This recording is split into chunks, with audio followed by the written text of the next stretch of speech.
Brad Grange. That's us. That's right. Gotta love this American ride. What do you want from me? I'm not America's sweetheart. For the sake, kid, keep your voice down. Your father's listening to the radio. I'm not America's sweetheart. This is the Annie Fry Show on 97.1 FM Talk. Welcome into the Annie Fry Show. Great to have you here with us on this Friday afternoon.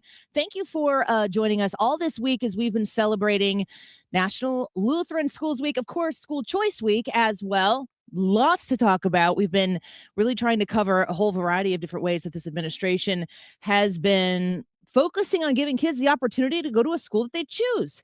And so we're going to talk with Erika Donalds here in about 15 minutes from right now, the chair of the Education Opportunity at the America First Policy Institute. She's also the wife of Florida Representative Byron Donalds, possibly the next governor of Florida as well. So Erika Donalds will be with us in about 15 minutes to discuss school choice and the different things that have been put in place to ensure that kids have the opportunity for an education that their family chooses and that suits them the best.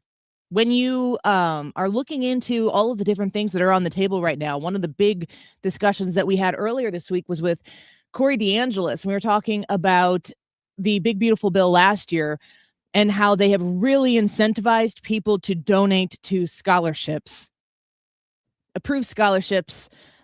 This whole program begins in 2027 is when you can begin making these donations. What needs to happen in order for everybody to be able to receive these donations is for the governor of each state to opt into the program. You maybe heard about this school choice initiative.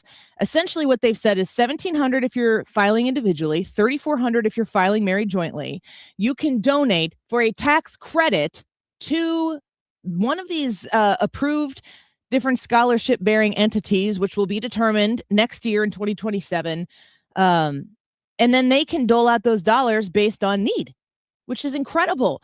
That $1,700 donation that you make or that you and your partner make, if you're filing jointly, $3,400 is a tax credit. So you essentially get to decide for yourself, do I want to hand the $1,700 over to the federal government to go directly to my tax bill? Or do I want to lower my tax obligation, because it is a tax credit, and give it to an entity that's providing school choice for local kids? It's so smart. It's such an incredibly smart way to incentivize people to not take, you don't have to rebudget, you don't have to repurpose any dollars to take it away from public education. You just give people the choice on where those tax dollars are going to go. So that all really sets in 2027. We'll talk to Erika Donalds a little bit more about that here in a minute. We talked a lot about Trump accounts and what the president has done this week. They're rolling these out and people are signing up that first $1,000, that seed money that's going in from the federal government for babies born in 2025 through, I think, the end of 2028. That seed money is going in to Trump accounts that are established, which you can establish. This blew my mind yesterday talking to one of the chief advisors to Scott Bessent, who was on our show, Joseph Lavorgna. He said that when you're filling out your taxes, when you're completing your taxes, you got to fill out an IRS form 4547. Now, I can't think of another tax form that I could identify off the top of my head, but I'm never going to not know that the Trump account establishment form is IRS form 4547. He doesn't miss. So those Trump accounts, a lot of people are learning about them, a lot of head scratching about them. And I think one of the biggest misconceptions that exists with the Trump accounts that is out there right now is that they just exist for these babies that are being born in this amount of time. That's not true.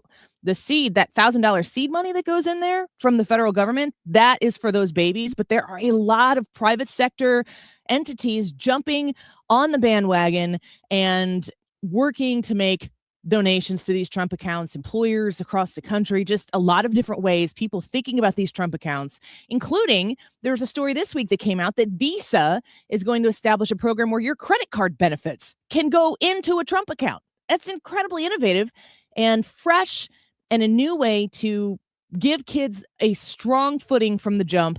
I'm thinking to myself, like, what are the ways that this could go wrong? And I'm sure that there are ways that it can go wrong. but get familiarized with the details on these Trump accounts. And it's definitely, if you have a child, I think it's under 18, and there's some there's like an age frame there of like what children will qualify, but it's pretty broad, way more broad than I thought it was. You'll be able to establish that a Trump account and start benefiting from it as well. Big news of the morning, probably interesting to a lot of you folks. Just minutes ago, confirming that former CNN anchor Don Lemon has been arrested by federal agents in Los Angeles just after midnight this morning at a hotel. This obviously all in connection with that storming of a church in St. Paul, Minnesota by that group of anti-ICE agitators. Now, remember, the feds had gone to judges to try to get Don Lemon arrested before. They went to a magistrate judge in Minnesota who didn't sign off on an arrest warrant for him. Then it went to a judge above him. He didn't sign off on an arrest warrant for him. Then it went to an appeals court. They also decided not to sign off for an arrest warrant for him. So there was experts who were predicting that perhaps the feds would go to a grand jury. It remains to be seen if that's what happened here, but we can confirm that Don Lemon was arrested in Los Angeles by federal agents just after midnight Los Angeles time at a hotel. Now, typically, standard procedure with an arrest like this is the defendant will likely make their first court appearance sometime the same day. So there's a chance we may see Don Lemon make his first court appearance in Los Angeles sometime today. But obviously, this is going to grab all sorts of headlines. 3 other protesters from that church storming, have already been arrested, including who the feds say was the organizer of that protest. The woman in the middle there is a school board member in St. Paul, and then the mugshot on the right is an online personality / agitator, if you want to call him that. He's known as the Woke Farmer. Those were the 3 people that the feds had already arrested, but we have confirmed that Don Lemon has now been arrested in Los Angeles in connection with that viral incident. We all saw the video of it that spread and drew widespread condemnation. The feds have been going after these people on FACE Act violations. So this is still breaking news. Once we get more details about the potential charges here, a court appearance, we'll, of course, update our viewers, guys. So Bill Malugin reporting for Fox News there about the arrest of Don Lemon. It has happened. They said that he could go to court today for his first hearing. So we're going to monitor that. I thought to myself, first of all, what network was it that what was the network that Don Lemon was on? Because I can never remember if it was CNN or if it was MSNBC. So I'm thinking to myself this morning, which one was it on? So I've been monitoring CNN's website because that's where he is. And here, this is really interesting. So I go to CNN. You think this is a big story, right? And I'm looking at the headlines, and there you have it. Of course, Jeffrey Epstein's big old ugly mug right there in the middle of the page. That is the lead story on CNN.com. We have a DOJ has opened a civil rights probe into the Alex Preddy shooting up at the top. Blizzard conditions possible for the Southeast from powerful bomb cyclone. Something about some tennis players over there. Let's keep scrolling down CNN. It's about to get so cold, Florida's Gulf Coast's beaches could see snowflakes. Trump nominates Kevin Warsh for the Federal Reserve Chair. And then there we have alongside 2 other stories, one of them being Trump-appointed judges are overturning blocks to his immigration agenda, and CNN investigates. Video analysis shows how 2 federal agents escalated Alex Preddy encounter. There you got Don Lemon's mug holding, not his mug shot, not yet. That'll be fun. Holding a microphone. Don Lemon and second journalist arrested in connection with anti-ICE protests. I'm just curious, if you're CNN and you're covering the news. And I don't know, what would the funniest one be? Bill Hummer gets arrested at a protest. I don't think that's going to happen. But what if Jesse Waters, or maybe it's Tucker Carlson, because he's no longer with the network. If he gets arrested, is CNN burying it like below the fold in a tiny little thumbnail next to some other stories that are more agenda driven? I think it's probably the lead story. CNN has it buried down on the bottom. So let's go over to MsNow.com. It's actually Ms.now, I think. It took me a long time. When you're branding something, the number one thing you want to do is make the connection from whatever it is you're doing to how people access you online seamless. But ms.now is that website. They got Don Lemon right there on the top of the page, along with Donald Trump and Jeffrey Epstein cozy in a picture together. With the headline, Justice Department releases 3 million more pages of the Jeffrey Epstein files.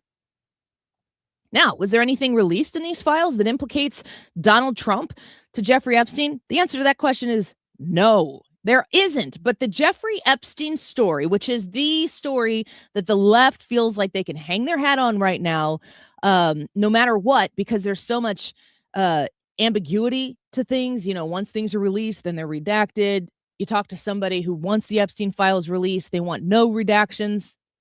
You ask them, do you want victims to be exposed? People who might have been, victims of Jeffrey Epstein and his cohorts? Should their names be out there right now? And the answer is always no. It's like, well, then there have to be redactions. And the truth of the matter is you just have to trust the people who are doing the redactions, which might be the thing that we on the most bipartisan standpoint as a whole, agree on, that we, generally speaking, don't trust the people who are doing the redactions. So you have an Epstein list drop. I think it was like what was the story? Let's get here from ms.now right now. According to Sydney Carruth and Clarissa Jan Lims reporting, the Justice Department on Friday dropped more than 3 million pages of documents from its investigation into sex offender Jeffrey Epstein, completing the release of its records as mandated by the Epstein Files Transparency Act, Deputy Attorney General Todd Blanche said at a news conference. So people will dig through those. There will be things that bubble up to the surface. It will be interesting to see if anything brand new comes from these 3 million documents. But Don Lemon is arrested, and I have to be honest with you, I care less about Don Lemon being, like, the details and the minutia. Like, I'm not going to monitor the situation personally. I will tell you if there's a hearing, if we get a mugshot, we'll probably share that. But that's pretty big news of the day. And it's good to see, because someone like Don Lemon, what do they say? No one is above the law. I bet you could go back and roll some tape on Don Lemon having guests on his show or himself saying no one is above the law.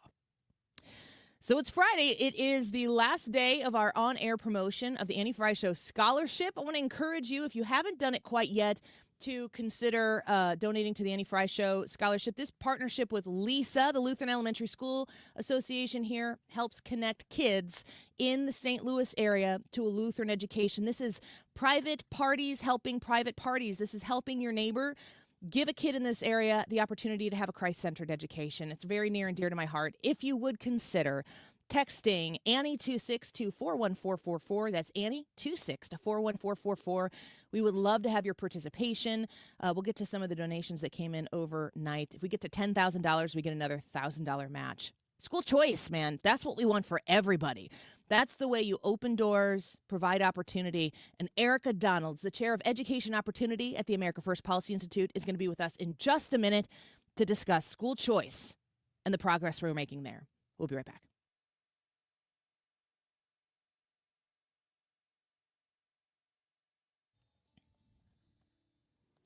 HomeshieldFoundationRepairs.com. If you are looking for somebody who can establish an official, final, warranted solution to the wet basement issue that you've been having to deal with here, of course, in St. Louis, we get those rainy springs and those rainy falls, get a big snow like we have right now sitting on the ground. Once that weather hits 40 degrees, 50 degrees, where's all that water go? God forbid it goes into your basement. If you know that you have this problem, I have the person who can help you. He's a locally owned family business guy.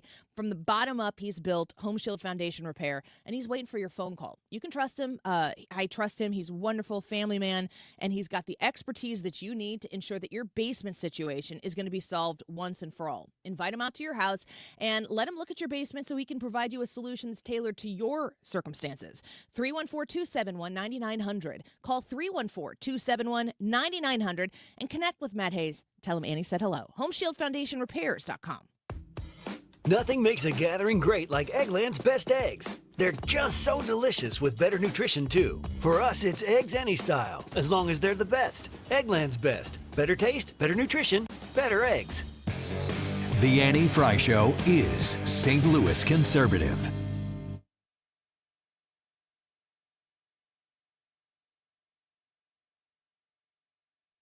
Welcome back to the Annie Fry Show. We've got a lot for you today. We're raising money this week to grow that Annie Fry Show scholarship for Lutheran Elementary School Association tuition assistance. Overall, we are over $35,000 on this endowed scholarship, but we need your help. Text Annie26 to 41444 to be a part of something special. I want to get to our guest right away here. Erika Donalds joining us, the chair of Education Opportunity at the America First Policy Institute. Erika, thank you for being here with us today. It's an important week. School choice is very important to moms, all of parents all across the country, and we finally have an administration that's doing something about it. Absolutely. We have a school choice president, Donald Trump, thanks to his passing of the One Big Beautiful Bill and the federal tax credit scholarship program that's going to be, we hope, available in all 50 states. It will be the largest expansion of school choice in the country so that families like mine and yours can access private schools, online schools, home schools, tutoring, and other special services no matter where they live, no matter their income. It's transformational. Yeah, I completely agree. And one of the things that I really appreciate about this program, which is essentially an incentive for people who feel passionate about it, like you, Erika Donalds, like me, people who've been blessed. You know, I went to a Lutheran school myself. My parents were able to choose that for me. We shouldn't be isolating people out because the tuition, discriminates for their ability to access a private school. So what this has done has incentivized taxpayers to say, do you want the federal government to get $1,700 or do you want to give a kid an opportunity to go to the school of their family's choice? And without taking a penny away from public education. Exactly. That's why we're telling governors across the country who have the opportunity to opt into this program, why wouldn't you? See, it gives a dollar for dollar reduction of federal taxes to any donor that wants to contribute up to $1,700 to a qualified scholarship granting organization.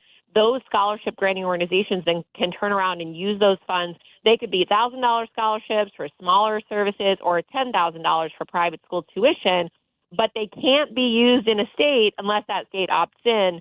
We're really thankful that Colorado was the first blue state governor to opt into this program, and we expect many more to follow suit. Yes, entirely. Now, I'll tell you, I am working here in St. Louis, Missouri, and Governor Kehoe here has opted in, but I live across the river in the state of Illinois.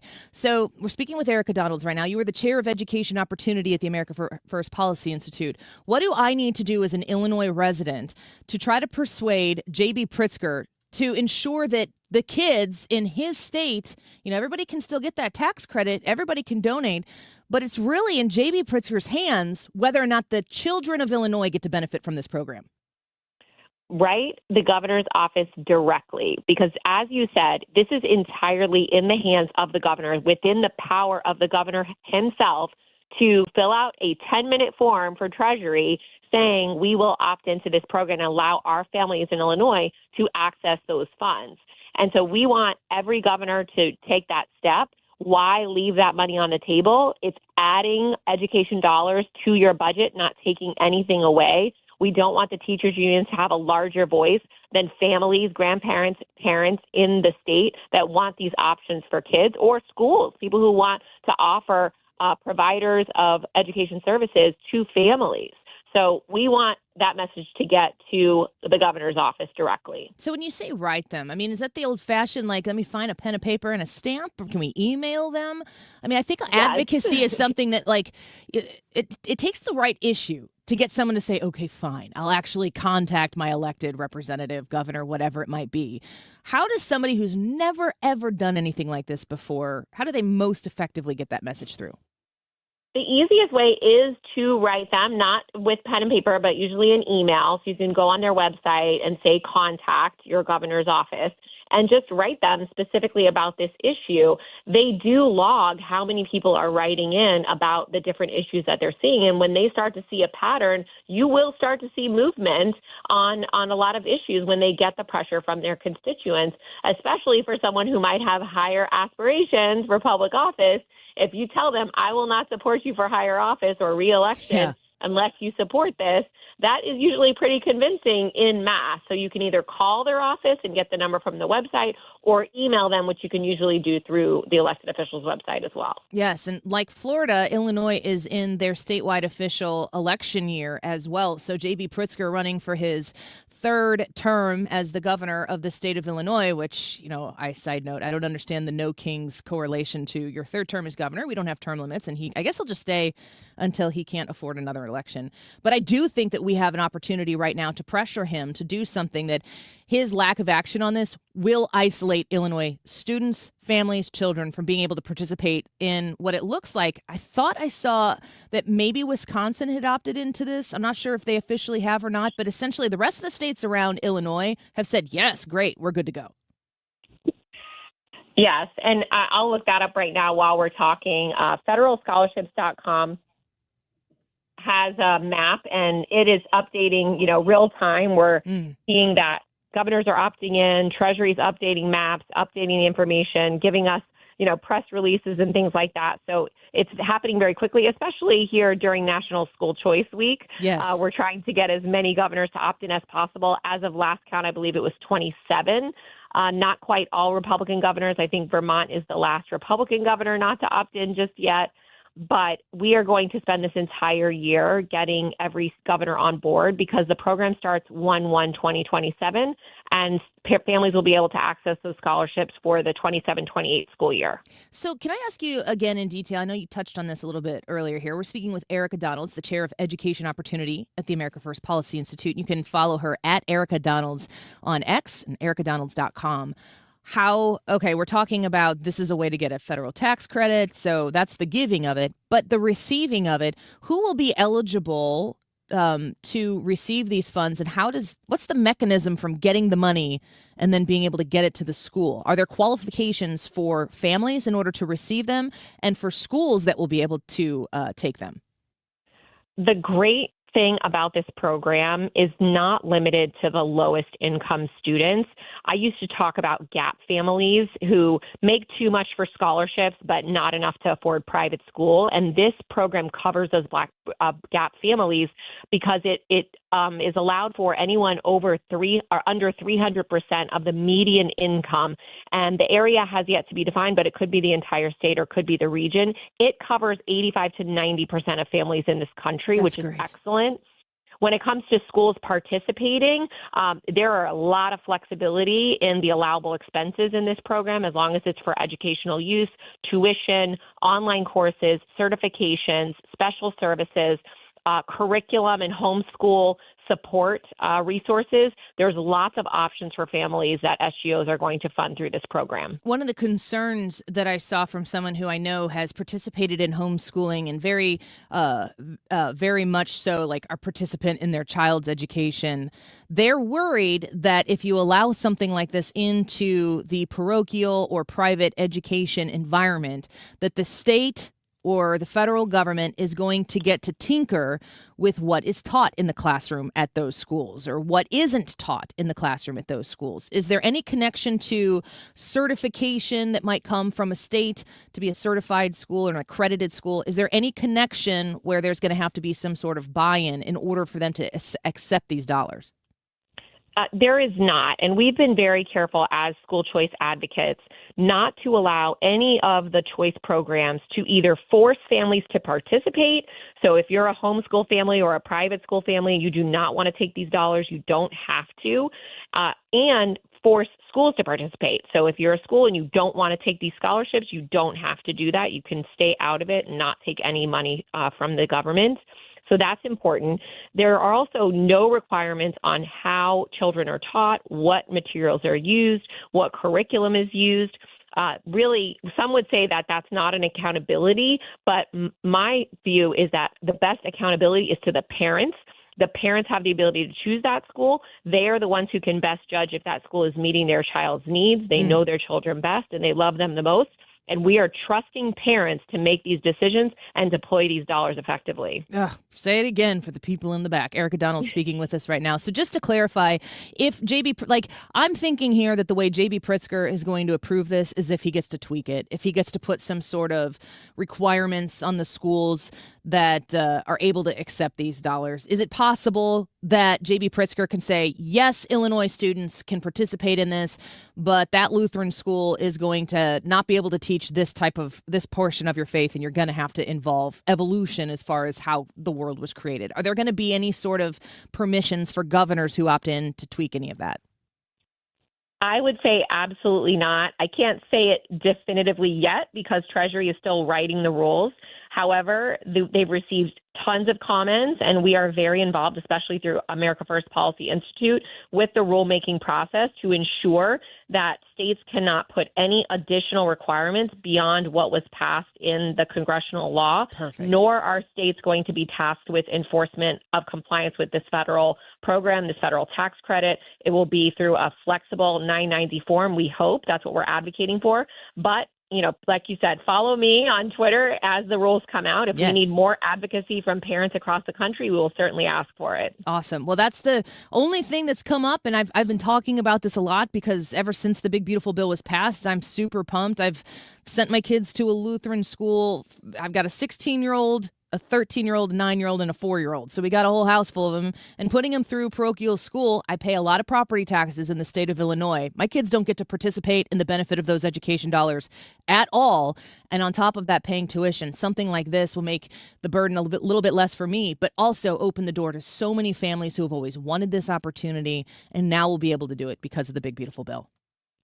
Well, I think there's going to be a lot of pressure on those governors because they're going to see all these dollars flowing out of their state. And if they're not participating, that money is going to go for students and families in other states that are participating. I think that's going to be a blow to them when you actually see the millions of dollars that outflow instead of adding to educational services in Illinois, for example. Completely agree. Well, put me at the front of the line of Team J.B. Pritzker. Get your act together and let's get this done. So I'm going to be advocating, Thank Erika. you. Yes. We will follow you on X at Erika Donalds. Go to erikadonalds.com to stay abreast of whatever the current situation is. It's going to be in progress. It is right now, and it's a great program. Erika Donalds, thank you for your time today. It's great to speak with you.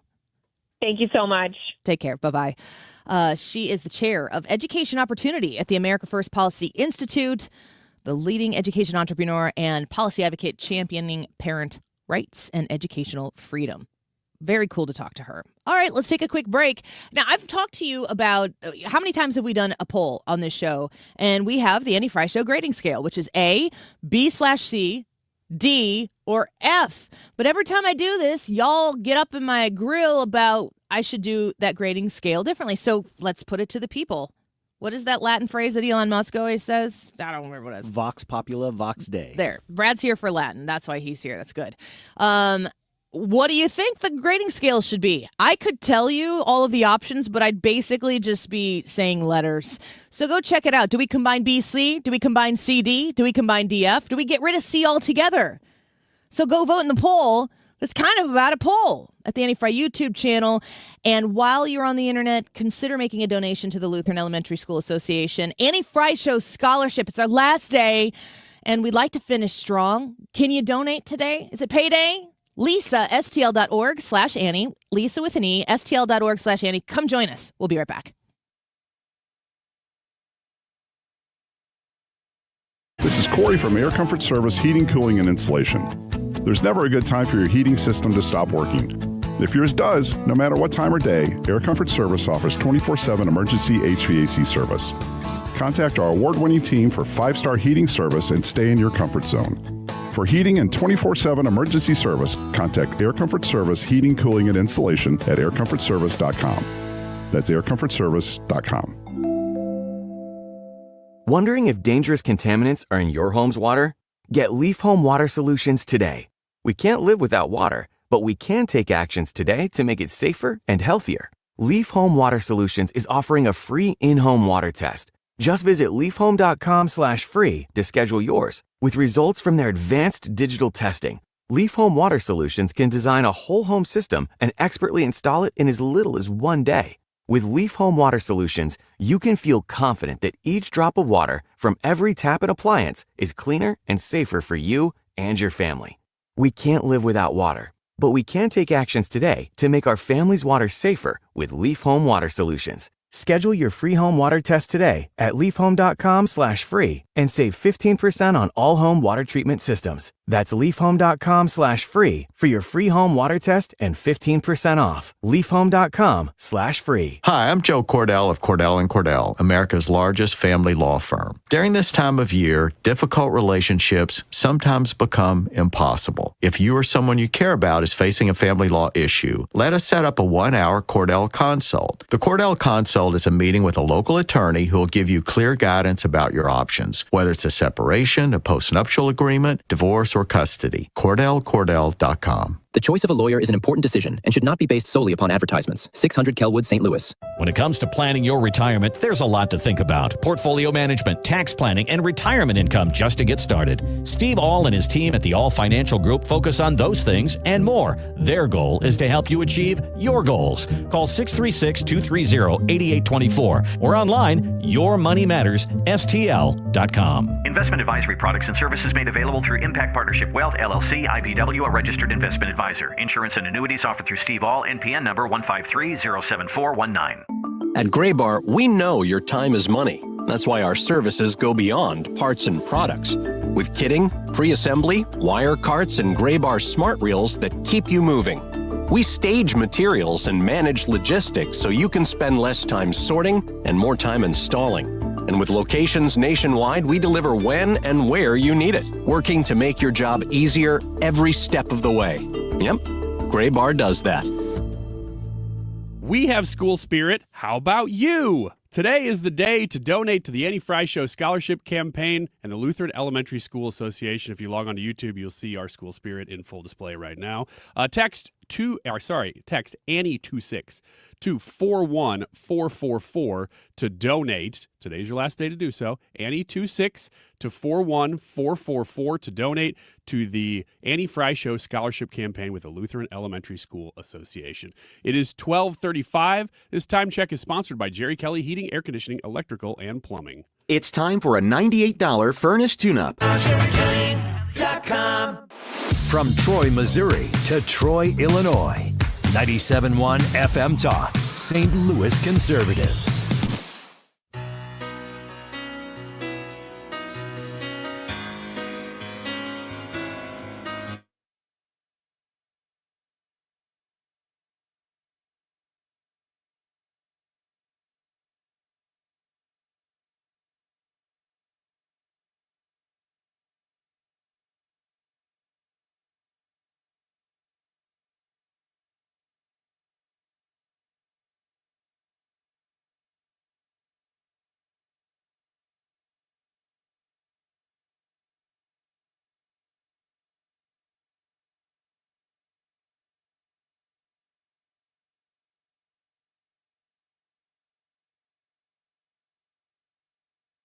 Well, this is weapons grade stupid. I don't know what else to say. I mean, they did this before. They ultimately backed down and capitulated. A lot of people didn't get paid. You know, it was just, it's a stupid way to kind of handle policy. And look, do you want to have a debate on immigration? Fine. Let's have a debate on the Senate floor. The fact of the matter is, ICE right now and DHS is carrying out the laws that Republicans and Democrats have passed as a sovereign nation to secure our border and deport people who are here illegally. So Eric Schmidt speaking earlier this week on the possibility of a shutdown, and it does appear as though at some capacity there is going to be some sort of shutdown. The Senate would have to do exactly what the House sent to them. And that looks like that's not going to happen. Now, there's somebody who's standing in the way right now, Lindsey Graham. He's decided to take center stage again. I guess it's been a minute. We're going to speak with Chad Pergram at the top of the 1 o'clock hour to get the absolute latest on what is going on regarding the government shutdown. But Fox News reports that Senator Lindsey Graham unloaded his frustrations. Always love a good Lindsey Graham meltdown with the latest iteration of a government funding package backed by President Donald Trump, and laid out a stark warning to the top House Republican and the White House in the process. Lindsey Graham is one of the few remaining holdouts blocking the Senate from moving on to a government funding package brokered by Trump and Senate Minority Leader Chuck Schumer. as lawmakers race to beat the government funding deadline at midnight on Friday. So we'll get all the details from Chad Pergram, but essentially, in order to fund the government, I think there are 12 appropriations bills that need to be passed. There's a whole chunk of them that have been passed already. They can pass more of it today, but it obviously has to get the full vote in the Senate because it's already out of the House. And then once the Senate approves it, it goes to the president's desk. It's signed into law. Lindsey Graham is saying, not so fast. The top Trump allies' frustrations, according to Fox News, with the funding package, have little to do with the president or the deal struck with Schumer. Much of Lindsey Graham's ire is directed at a provision tucked in by the House last week that would repeal a law that allows senators whose phone records were subpoenaed by former special counsel Jack Smith to sue for up to $500,000 per infraction. Fox News reports Graham was not happy that House Speaker Mike Johnson let the repeal slip through. He said, you could have called me about the $500,000, Graham said. I'd be glad to work with you. You jammed me, Speaker Johnson. I won't forget this. I got a lot of good friends in the House. If you think I'm going to give up on this, you really don't know me. Graham has been a vocal proponent of that law, which was slipped into the last funding patch by Senator Majority Leader John Thune with a green light from Schumer. Do you remember the last time we were going through this? What happened was the Senate was in their Schumer shutdown slap fight, and in order to get everything done and through, one of the elements that they put in was this basically attention to detail regarding those people in the Senate who had their phones tapped by Jack Smith. And then the House had to kind of just swallow that pill whole because that was the only, otherwise the House would have to deal with being responsible for keeping the government shut down. So they did what they had to do and they passed it. So now the House has said, we're going to do the same thing back to you and we are going to repeal that. And now you've got Lindsey Graham there saying no. More from Fox News. He turned frustration on the White House saying, I've been told the White House doesn't like this. And I told the White House last night, I don't care if you like it or not. I literally texted my friends at the White House. If I were you, I would not call me tonight, which is a really weird thing to text somebody. Like you're knocking on their door. You're like, hey, I'm out here. Don't talk to me. I don't know. Lindsey Graham is not the guy who I see shutting things down. And usually the battles that he fights, not all the time, but usually I'm just like, Lindsey, Senator Graham, come on. He said, they didn't call me. I don't work for the White House. They're my political allies. I'm close to President Trump. I don't work for him. He is super close to Donald Trump.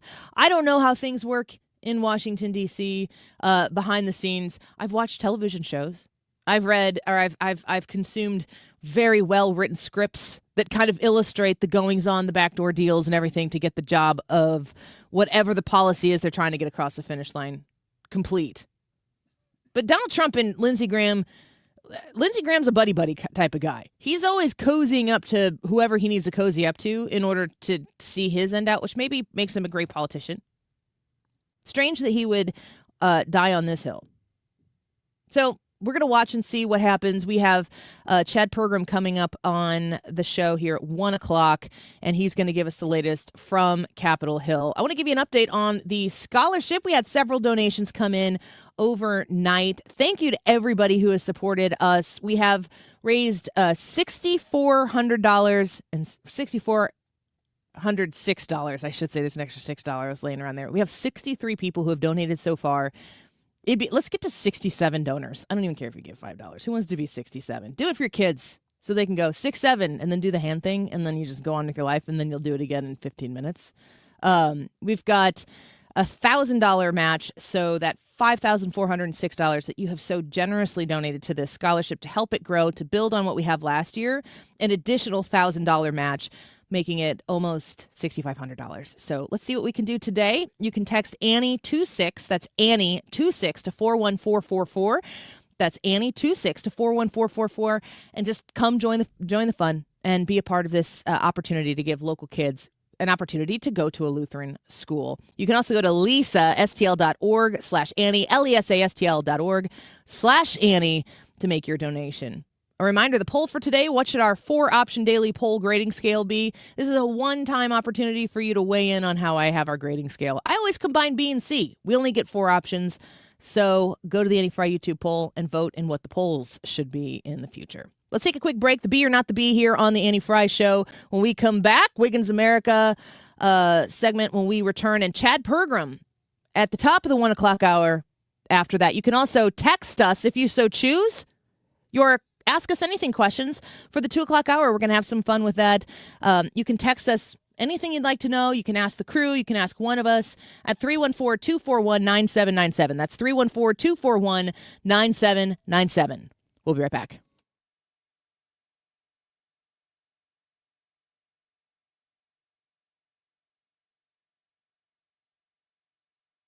FM Talk with you.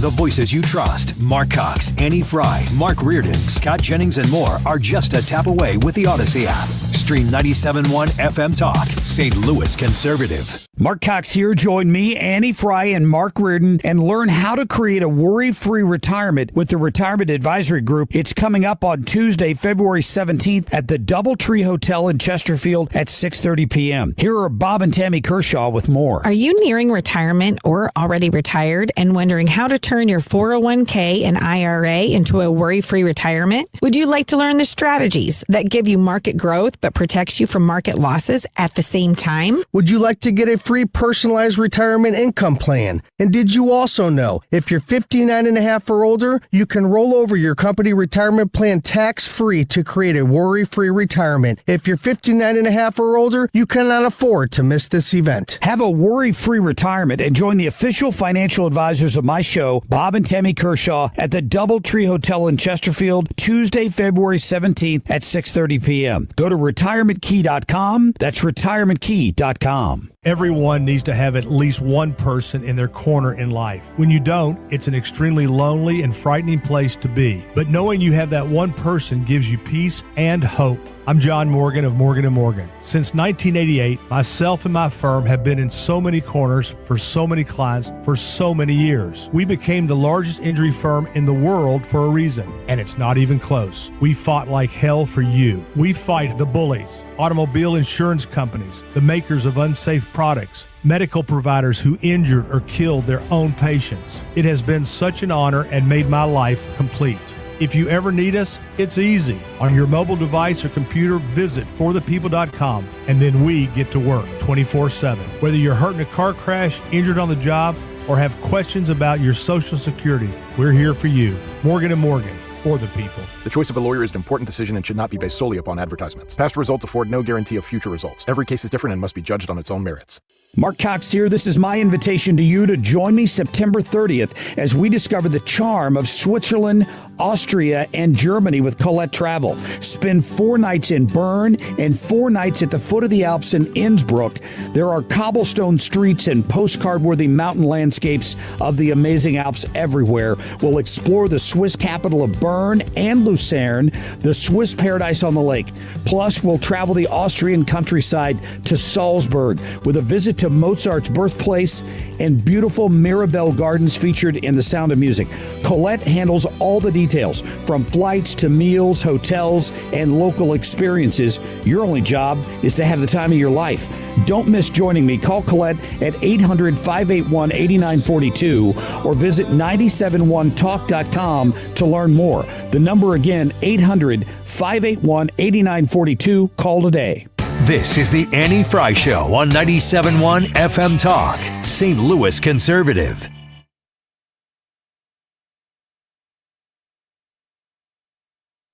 During National School Choice Week, we celebrate how school choice has changed the lives of millions of students by empowering parents and families to choose a school or program that best meets their child's needs. School choice expands opportunity and breaks down barriers, ensuring that no child is trapped in a school that does not serve them well. That's why the Trump administration has worked to invest a record $500 million for charter school expansion, support the first ever federal tax credit for education scholarships, and most importantly, return education to the states so that decisions are made closest to the child. Happy National School Choice Week, and here's to giving parents more power, educators more flexibility, and students more freedom to be successful in 2026. Thank you to Secretary Linda McMahon, the Secretary of Education, for that. And I think it's great that we have a focus from the federal government to bring those educational decisions as absolutely close to the children as they possibly can be. It's a lot easier for you to talk to your state representative, your state senator, your local school board, and to have your voice be heard there than it's going to be to reach out to the federal government and be like, hey, I'd like a word. This is a really, really smart way to make sure that the people who are making the public education decisions, the education dollar decisions, are very close to you and very accountable to you. And I commend the Trump administration for doing that. What just happened here? All right. Let's get the bell going right now. Keith has donated $104. Keith Lewis, thank you so much for that. That's an incredible donation. That came in overnight. Deb, $52. Peter, $52. Carla just came in with $50. And Anonymous has just come in with $1,000. That's incredible. Sweet. Thank you so much. Keep it coming. We are hoping for a big Friday here. Again, if we make it to $10,000 today, that's going to be a really steep climb. But to Anonymous, whoever you are, Ryan, give Anonymous a name. Anonymous's name is Cherble Flargan. Get out. Oh, my Leave goodness. right now. Okay. Thank you so much for that. That's incredible. We are excited to continue marching towards $10,000. So keep it coming in. And if you want to participate, if you want to join us, please do so by texting Annie26 to 41444. You don't have to do $1,000. It could be $10. It could be $5. You can do whatever you need to do or whatever you feel blessed to do. Whatever you prayerfully consider in your heart will bless children and their ability to choose a school of their choice, hopefully a Lutheran elementary school. That's what Lisa is all about. All right, let's get to B or not the B. Wiggins. Oh, Wiggins. The B or not the B. A series of stories, some of which are real, some of which are fake and satire from the Babylon Bee. Tell me which is which as I read the headlines to you. The first one is liberal women frantically refreshing Instagram to see what they should be mad about next. That's such a sad, true B story. It's the B, but it's real. I would just say it's real. Okay, all right. It is the B, but you're not totally wrong. Liberals across the country expressed despondency over the slight dip in foaming hostility over the last 2 days. Quote, I hate this part when the wrath is dying down, but we don't have our next thing yet, said longtime liberal Natalie Gray. Quote, I love when the bitterness is growing. I love the contempt when it reaches fever pitch, but this in-between hating things is so tough. I might go scream at some kids at the park just to feel something. I have that. I know exactly what that feels like. I have the exact same feeling when I'm in between vacations. Well, I understand that. Like you go your most of the vacation, time? super pumped. Well, that's my problem. Like I don't have the post-vacation blues because I just make sure that even if it's years away, that I have the next one on tap. We're, I keep talking about going back to Hawaii. Right now, my husband. Gentlemen, do you understand what this is like, especially somebody who has kids running all around, Ryan? My husband really wants to go to Hawaii with just me. He doesn't want anyone else to come. He's like, we don't have to take them. And I'm like, but they're only little for so long. I know, but it's also a lot cheaper. Yeah, that's part of it, too. The room costs the same. Well, I guess I could get a smaller room. You get a smaller room. But eat less food. That's true. Food is expensive in Hawaii. I don't feed the kids when we're there. I'm like, you'll do fine. You'll eat a cheese you see sandwich, that ocean? son. Go catch a fish. No, he wants to go. And the truth of the matter is if you go on I just talked about this the other day. If you're going on a trip with 6 people, and when we went the last time, it was my 6, my parents, and my brother and his family. So that was 5 people. So we had 11, 13 people. Oh, it's great. And I just want to do it again tomorrow. But I talked to my sister-in-law. I'm like, so when is the next time you realistically think you want to go back to Hawaii? And she said, tomorrow, but 2028. Realistically. So realistically, tomorrow, or 2028 is family. But I think I think I could go to Hawaii for 4 or 5 nights with just Jared, and it would do the trick.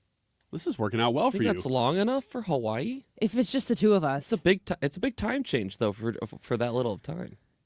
Without kids, I can do anything. Right. When I'm not shepherding them around, I can do whatever I want. I don't even, sleep when I want, sleep when I want. You're halfway there. Just go on to Japan. No.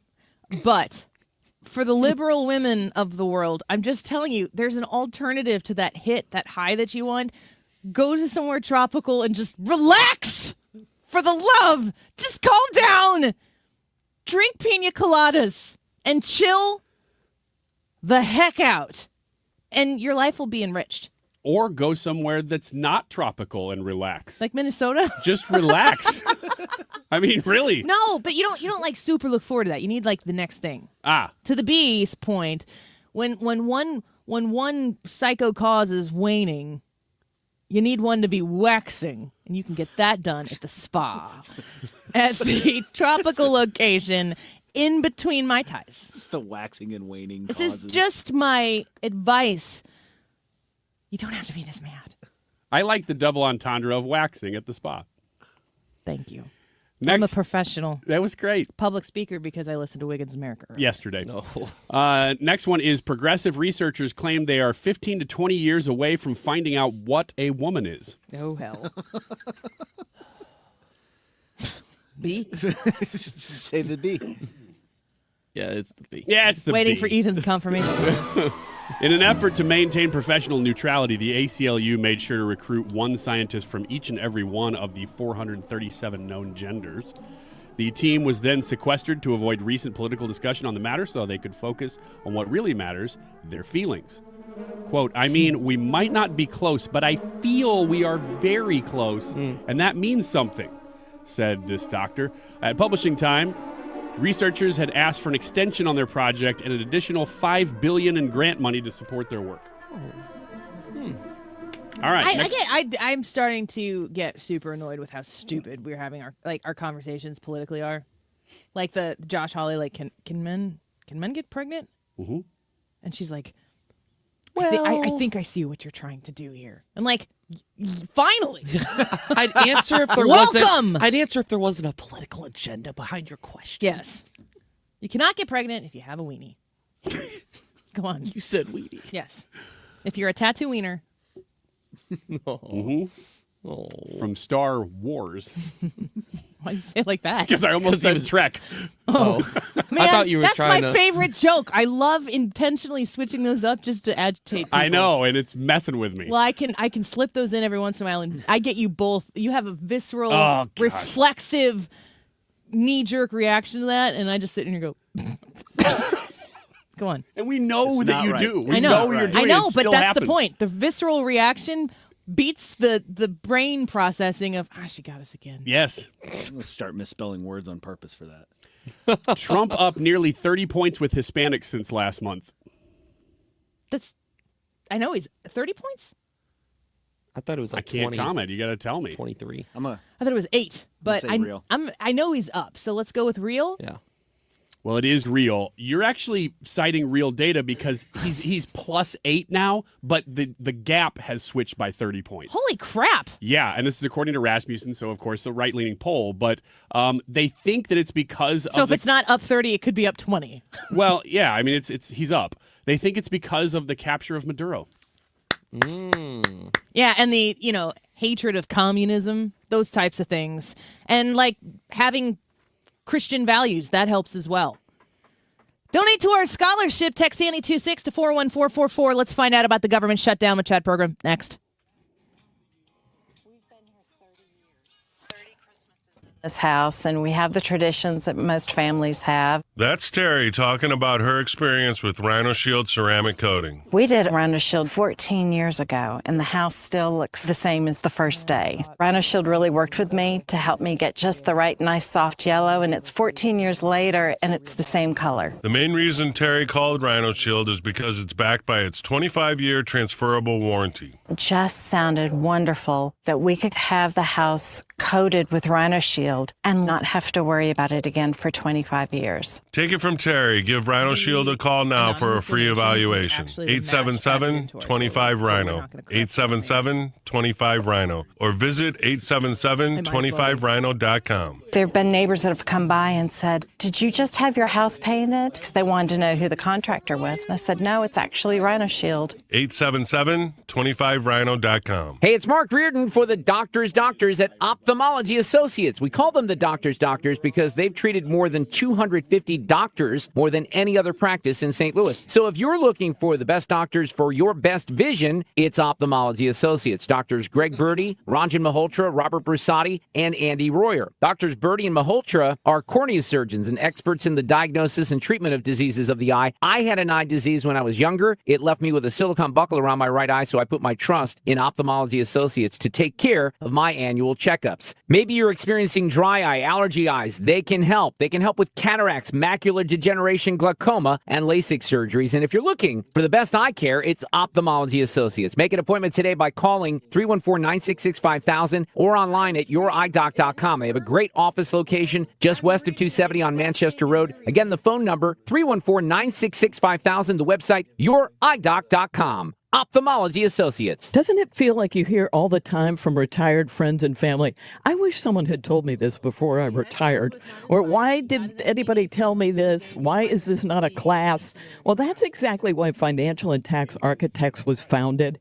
FTA keeps hardworking families in St. Louis make sense of retirement. They show them how to keep more of what they've earned and how to make it last. That way you can get some sleep at night. You don't have to second guess every expense leading up to retirement. You understand what's going on. Their Retirement Planning 101 class is a practical, no-cost course. They teach it at local colleges. It's just one night. You learn strategies to reduce taxes, plan your income, make confident decisions about Social Security and taxes and inflation. And FTA focuses on education. They try to change the way you retire. Call 888-5101 or go to fta-ria.com to register. KFTK FM Florissant from the Kaufman Townsley St. Louis's Injury Lawyers Studio. Call 314-777-7777. That's 314-777-7777. A snag in the U.S. Senate. Lisa Brady, Fox News. With a midnight deadline to avoid a partial government shutdown and a deal on the table, Republican Senator Lindsey Graham is a holdout. I will not lift my hold on this bill until I get guaranteed a vote on my legislation. The South Carolina senator proposing a bill targeting sanctuary policies. It would make it a crime for city and state officials to defy federal immigration law.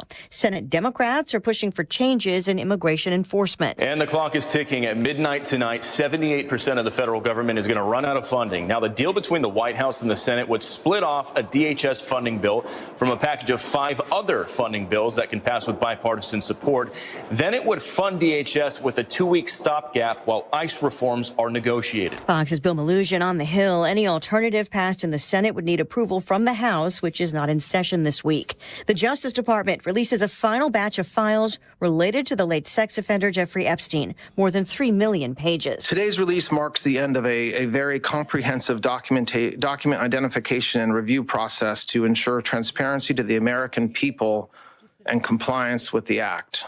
The department has engaged in an unprecedented and extensive effort to do so. Deputy Attorney General Todd Blanche also says there's been no attempt to protect anyone except the victims. The death penalty off the table for Luigi Mangione, charged in the shooting death of a healthcare executive, a federal judge tossing out the most serious count on a technicality, while also ruling prosecutors can still use key evidence, including a gun found in his backpack. Both decisions can be appealed.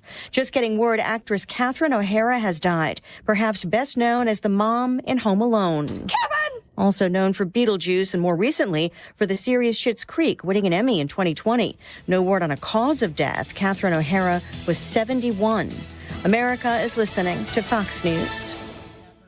This is a special alert to all Americans who own a vehicle with less than 200,000 miles with an auto warranty about to expire or with no warranty coverage at all. Due to a decline in the economy, CarShield is announcing a low-cost month-to-month vehicle protection plan that is now available to the public to save any driver out-of-pocket expenses on future auto repairs. Call now to find out how you can pay almost nothing for covered auto repairs. Yes, you heard that correctly. Pay almost nothing for covered auto repairs. An open phone line has been established for all drivers to call for a free quick quote. Call 800-983-2077 now. Drivers who are covered will not have to pay for covered repairs again. This protection plan is at an all-time low. Additionally, drivers who activate this vehicle protection today will also receive free roadside assistance, free towing, and car rental options at no additional cost. Call us for your free quick quote today. 800-983-2077. That's 800-983-2077. What do you have to lose? Call 800-983-2077. Again, 800-983-2077. Air Comfort Service, heating, cooling, and insulation,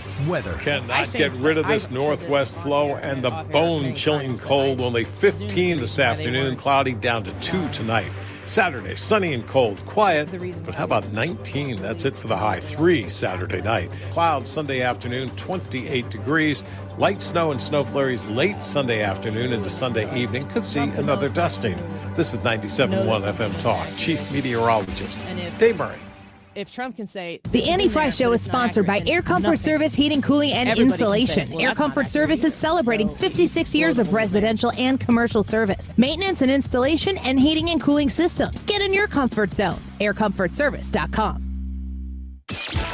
Annie Fry, Ryan Wiggins, Brad Range. That's us. That's right. Gotta love this American ride. What do you want from me? I'm not America's sweetheart. For goodness sake, kid.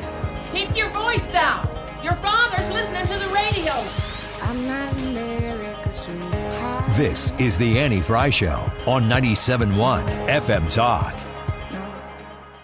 Welcome back to the Annie Fry Show. We are grateful to have some of your time this afternoon here on a chilly Friday afternoon. Once again, of course, a lot going on in the news, but all eyes are on Congress right now as they try to figure out exactly what it is they're going to do to avoid a government shutdown or more likely not avoid a government shutdown. Here is Mike Rounds, who is a Republican from South Dakota. With consent of every member in the Senate if you're going to slow down the process. Right. In other words, you've got to have 30 hours of debate before you can even get on the bill, unless you have consent. Well, we've got a couple guys that have said we'd like to add a few more things onto this thing, and while we don't want to make it into a Christmas tree, there's some guys on our side of the aisle that want to have some amendments put in, and now the Democrats are going to want to throw in a couple of amendments as well.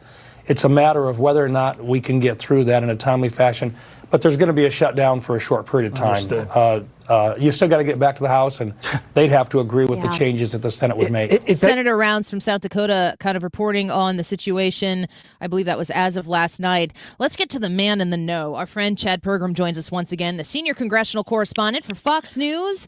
Chad, welcome back to the show. Thanks for being here. What's going on? Hey, guys. Thanks for having me. Of course. What shutdown for sure? Is it? Are we at the point where there's going to be some kind of shutdown? We have known for several days now that without question there's going to be a partial government shutdown. 78% of all the federal government. And the reason is because the Senate is probably going to move a bill later today that will fund most of the government, but break off this DHS portion of the bill because Democrats have objections to that.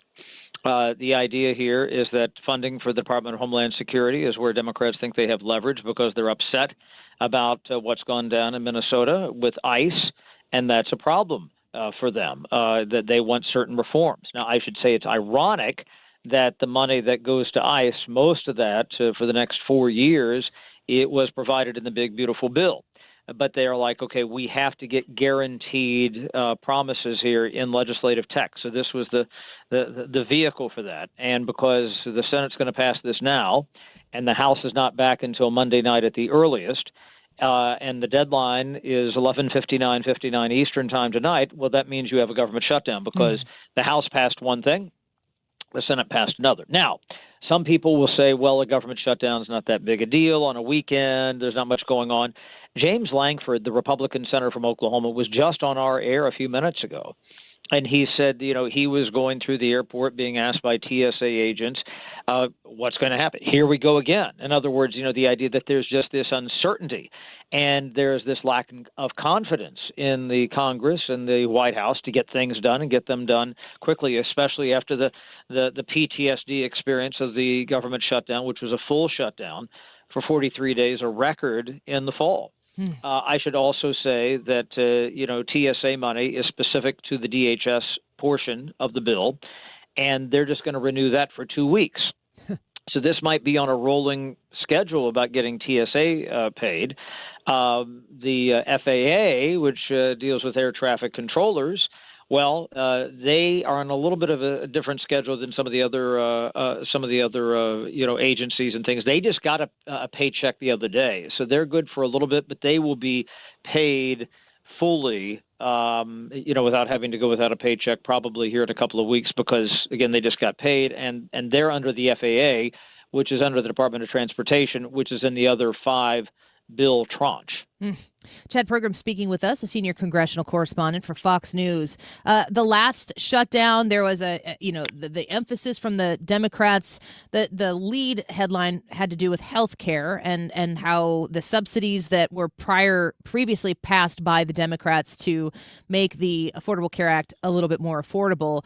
Big questions over that. Is it a policy standoff that we have right now, or does it feel a little bit more like we just need a little more time than we have to get the thing done by midnight tonight? It's a policy standoff because, this was all pretty much prepped and ready to go, even though there were some Democrats, some on the left, signaling that they had problems with the bill and wanted to abolish ICE, wanted to change ICE, wanted to clamp down on DHS. And then you had what happened with Alex Pretty in Minneapolis and the video. And so then you had Democrats who previously had been willing to vote to fund the government, had been willing to fund the government in the fall. I think this was very interesting on the test vote yesterday. You had people like Catherine Cortez Masto, who's a Democrat from Nevada, and Angus King, who's an independent from Maine, who caucuses with the Democrats. And both of them said, I'm a no, and voted no because they said they didn't like what was going on with ICE. And here they had voted repeatedly in the fall to help fund the government and voted, to part of that group that voted to reopen the government in November. There were several Democrats who came across the aisle to break the filibuster. So that kind of told you just how deep this sat with the Democratic Party. Now, the other problem now, because they thought they were going to be able to at least figure this out last night, is Lindsey Graham, the Republican senator from South Carolina, has put up another roadblock. He's looking for 2 things. He wants a vote on an amendment, probably related to DHS, meaning in the funding bill in the next couple of weeks, that would deal with trying to criminalize local officials who operate sanctuary cities. That's one thing.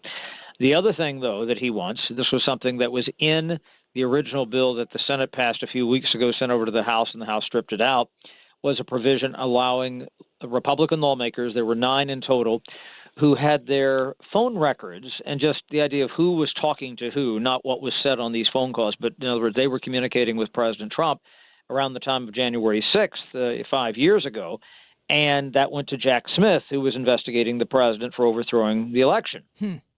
So what Graham wants now is he wants to expand the eligibility pool of those who can sue Jack Smith, and he also wants to put a provision in the bill that would prevent them from investigating or getting the phone records of lawmakers, either party, unless they are in fact the subject of a criminal investigation. In other words, it was the president who Jack Smith was investigating, and the idea that these lawmakers that he was speaking with were not subjects of the investigation, but that's who he communicated with. So they want to put that firewall in there, and this has nothing directly to do with appropriations, but this is where there was a fight on the floor a little bit ago with Lindsey Graham saying, I'm using my power as a senator, I can do this, and by the same token, then you have Tom Tillis, who has really been outspoken in the past few months, especially against the administration, saying, we created this problem. We're the Republicans, we're the majority here, and we need to fix it.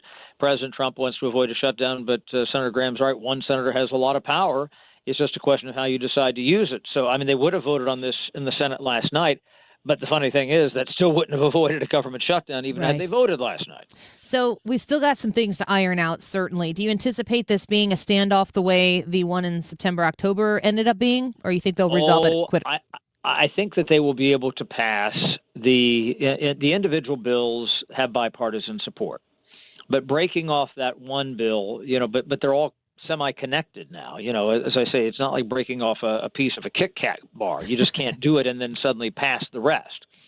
So it's a 5-bill package with everything plus just 2 weeks for DHS. John Thune, the majority leader, said to me yesterday, he said, if we just do 2 weeks for the Department of Homeland Security, he said, then in 2 weeks we'll be back at it again. And 2 weeks after that, we'll be back at it again.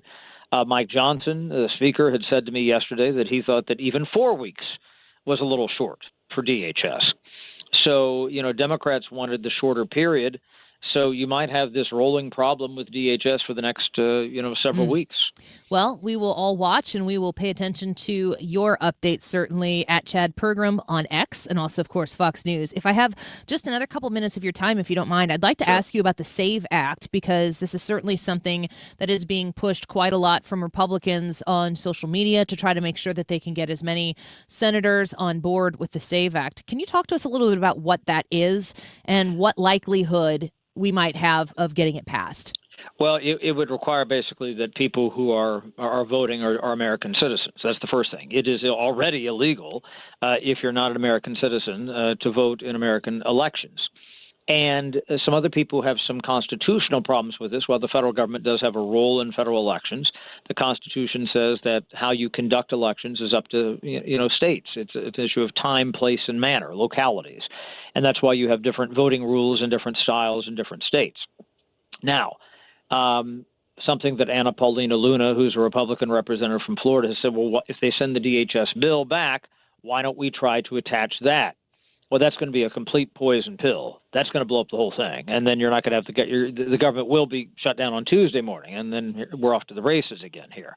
Because there's that probably, can't get through the Senate. You would be passing something that's different from what the Senate passed again, so the House had passed one thing, the Senate would pass something different. So that's a problem parliamentarily.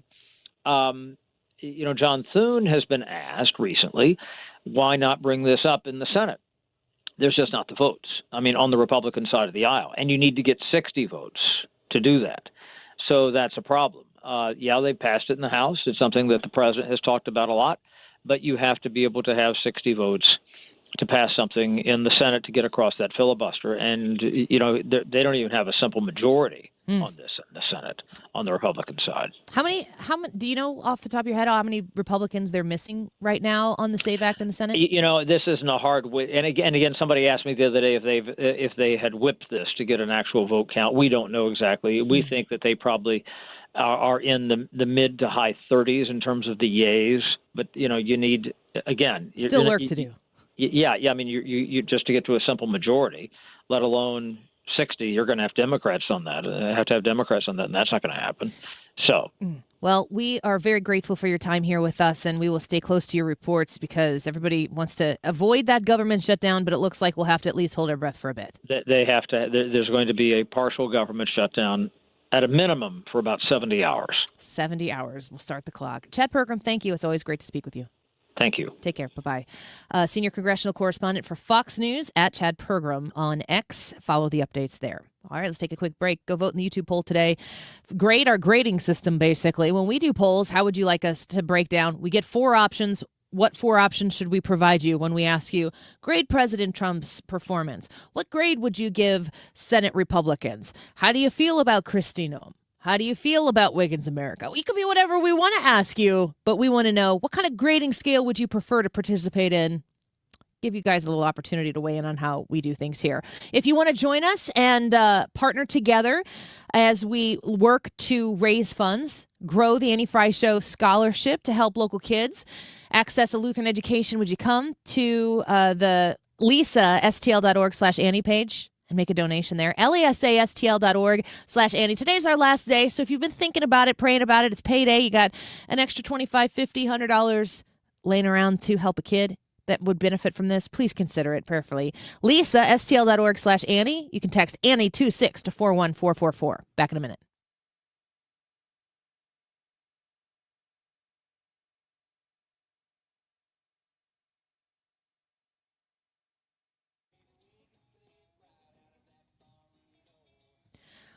Stewart's American Mortgage and the Bagel Loan. Easy to contact Stewie at his direct cell phone number, 314-324-4440. That's 314-324-4440.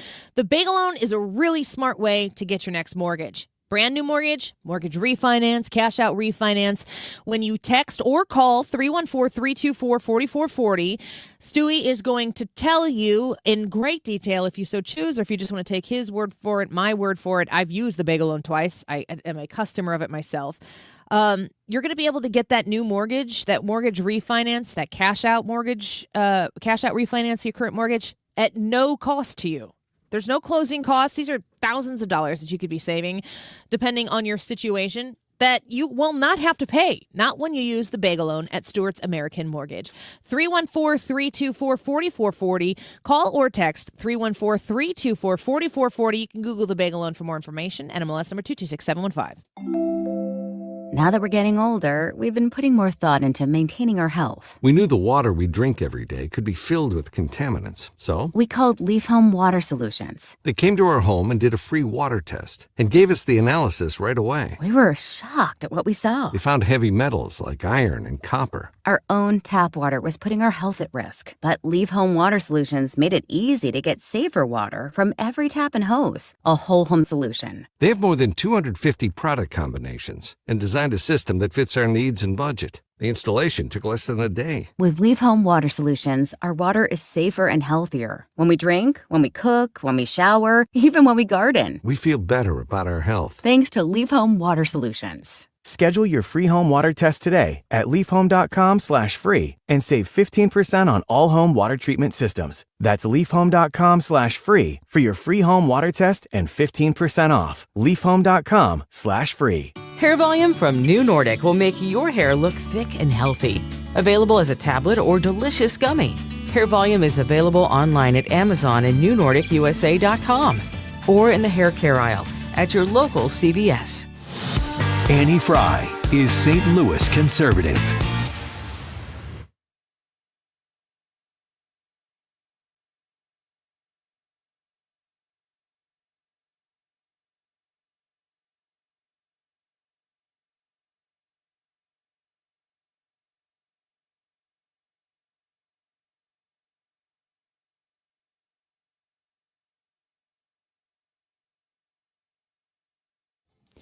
Welcome back to the Annie Fry Show. There's nothing like Michael Jackson in his prime. It's so good.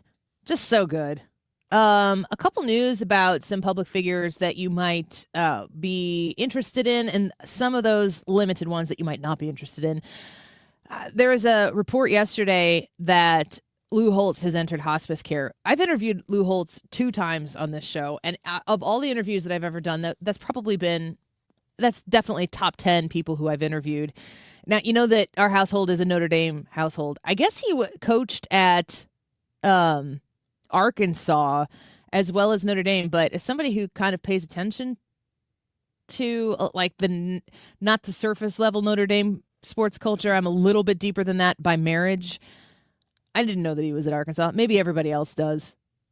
But it was wild because the way that the story was presented to me, Ethan sent it to me, and then when I switched over to Twitter, I just saw that it had been reported multiple times. It was like former Arkansas coach Lou Holtz. And I was like, because I'm a dummy, I was like, is this fake? Because I didn't realize, I've never heard Lou Holtz be openly associated with anybody other than Notre Dame because he was so successful there and so well known for that. But he's entered hospice care. He's 89 years old, an incredible human, an incredible American. So our prayers are with his family. The other thing, I'm not even really going to get terribly much into detail here. First of all, do you know who Amber Rose is? Do you guys know who Amber Rose is? Yeah. What do you know about her? Only because of her appearances at the RNC stuff. What is she? Is she a influencer? Brad, do you know Amber Rose? Wasn't she the one that everybody was up in arms about because she was an adult influencer? Like adult star or something like that? Oh, like yeah. What's that called? OnlyFans or something? Yeah. That was what was in my head, but I wasn't really completely sure either. So she's a model, an actress. she's calling out Ariana Grande for telling Americans to skip work to protest ICE. So this is happening today. I don't know, like there's an ICE out day or something like that. Today's supposed to be a national day of protest. You're not supposed to shop anywhere. You're not supposed to go patronize anything. How does this make people, like, how does this bring people into your cause? You hate ICE, so you're not going to buy a sandwich today. You're going to go home and make it in your own kitchen. I said it so you don't have to. That doesn't, to me, I'm like, are you attracting people to your cause? It seems to me like it should be a shop local today. I don't know if that's part of the issue, but there's so many celebrities who are starting to, kind of throw their hat. If I've heard the Moff Gideon and the guy from Plane Crash, Lost, and what else is that guy? Breaking Bad. Yeah, I've heard that. I've never seen Breaking Bad. But I think Mark Reardon was raving about this guy's role. He's such a great villain. He's such a great actor. Something Esposito. And he is so entitled. I saw that clip and I'm like, I should play that clip. And I'm like, no, I don't want to platform this jackwagon for saying absolutely ridiculous things. Like, can't we just leave him to acting? Can't we just say, you can say whatever you want. It's a free country. But I care about your opinion on this as much as you care about my opinion on this. And I don't mean me as a talk show host. I mean me as a Midwesterner mom who hates to do laundry. It's completely insignificant to him what my political beliefs are. I don't know that what isn't the biggest thing that we can do in return is not to say, I completely disagree with everything that's going out there. Let's stop commerce. Let's stop shopping so that the people who are going to work don't get to make a good day's paycheck because we didn't go sit at the table and give a healthy tip that is no longer taxed because of Donald Trump. Maybe we should just, instead of doing that, maybe we should just completely ignore these celebrities. Molly Ringwald? Yes. Didn't recognize her. She's sitting on her bed, and she looks sad. I don't know. When Molly Ringwald films a video of herself in her bedroom or her hotel room or whatever, and is like, guys, this is really getting serious. Do you stop the presses and go, I should pay attention to this? Because Molly Ringwald has stepped into the fray? Ethan Hawke. Oh, I didn't know. He's out there saying something. He's like, these people, like the Esposito guy is like, it's time for Revolution, which is, I believe, a show that he was in called Revolution. Yeah. And that was about an EMP, right? Yeah, it was after the EMP. I loved that show, and I think it had one season. Maybe two. They got two. It got two, but it wasn't enough. The second one was generous. Did they go EMP, and then did the second one kind of go to aliens or something? No, I don't think so. I think they couldn't get traction for that show, which was I agree. It was a really good show. It was post Lost. Like it was in the like tailstream of Lost, where his character from Lost, like he still had. Yeah. He's such a good actor. Yeah, he is. I didn't even know he was in Lost. That's interesting. I probably overlooked the fact that he was in it because I love that show. That's where I know him the most. I don't remember what his character was or anything. I really want my kids to watch Lost. I want to see. Yeah, my oldest too. I want to wait till my kids are your oldest kids' age, and then sit down with them. I want to scare the crap out of them. All right, kids. Yeah. Now we're gonna do what I used to do when I was 20. I don't know that I've watched a show. I don't know that I've watched a show that's better at cliffhangers at the end of an episode. It's than amazing. Lost. It's amazing. I've watched Game of Thrones, and then the episode gets over, and you look at your spouse, and you're like, it's 3 a.m. You're like, we can't stop now. Are you crazy? Slap the person and say, let's go. Get back in there. But Lost, man, it's like you could sit down and just watch a series of it, and it would go by in a blink, and you'd be like, well, we got to watch the next season now. Yeah. It just was so good. And I watched the entirety of Lost after the thing was completely over. I participated in none of the in-process hype. Oh, that's interesting, because I wondered what that experience would be like. I am always watching. I'll get to like season 5, and I'm like, there are people this far in who dedicated 5 years of their life. That was me. And I am sorry. You should be. But that's the way it was. we were watching Lost, the series, on Blockbuster DVDs when they went from not just being able to go into Blockbuster to rent movies, but you could also participate in their mail DVD thing where I think I had 3 DVDs at a time. So you could order 3, they'd mail them to you, and then you could return the DVD at Blockbuster and get a rental, an in-store rental in exchange for that. It's a great deal. I loved it. Yeah. I can still smell Blockbuster.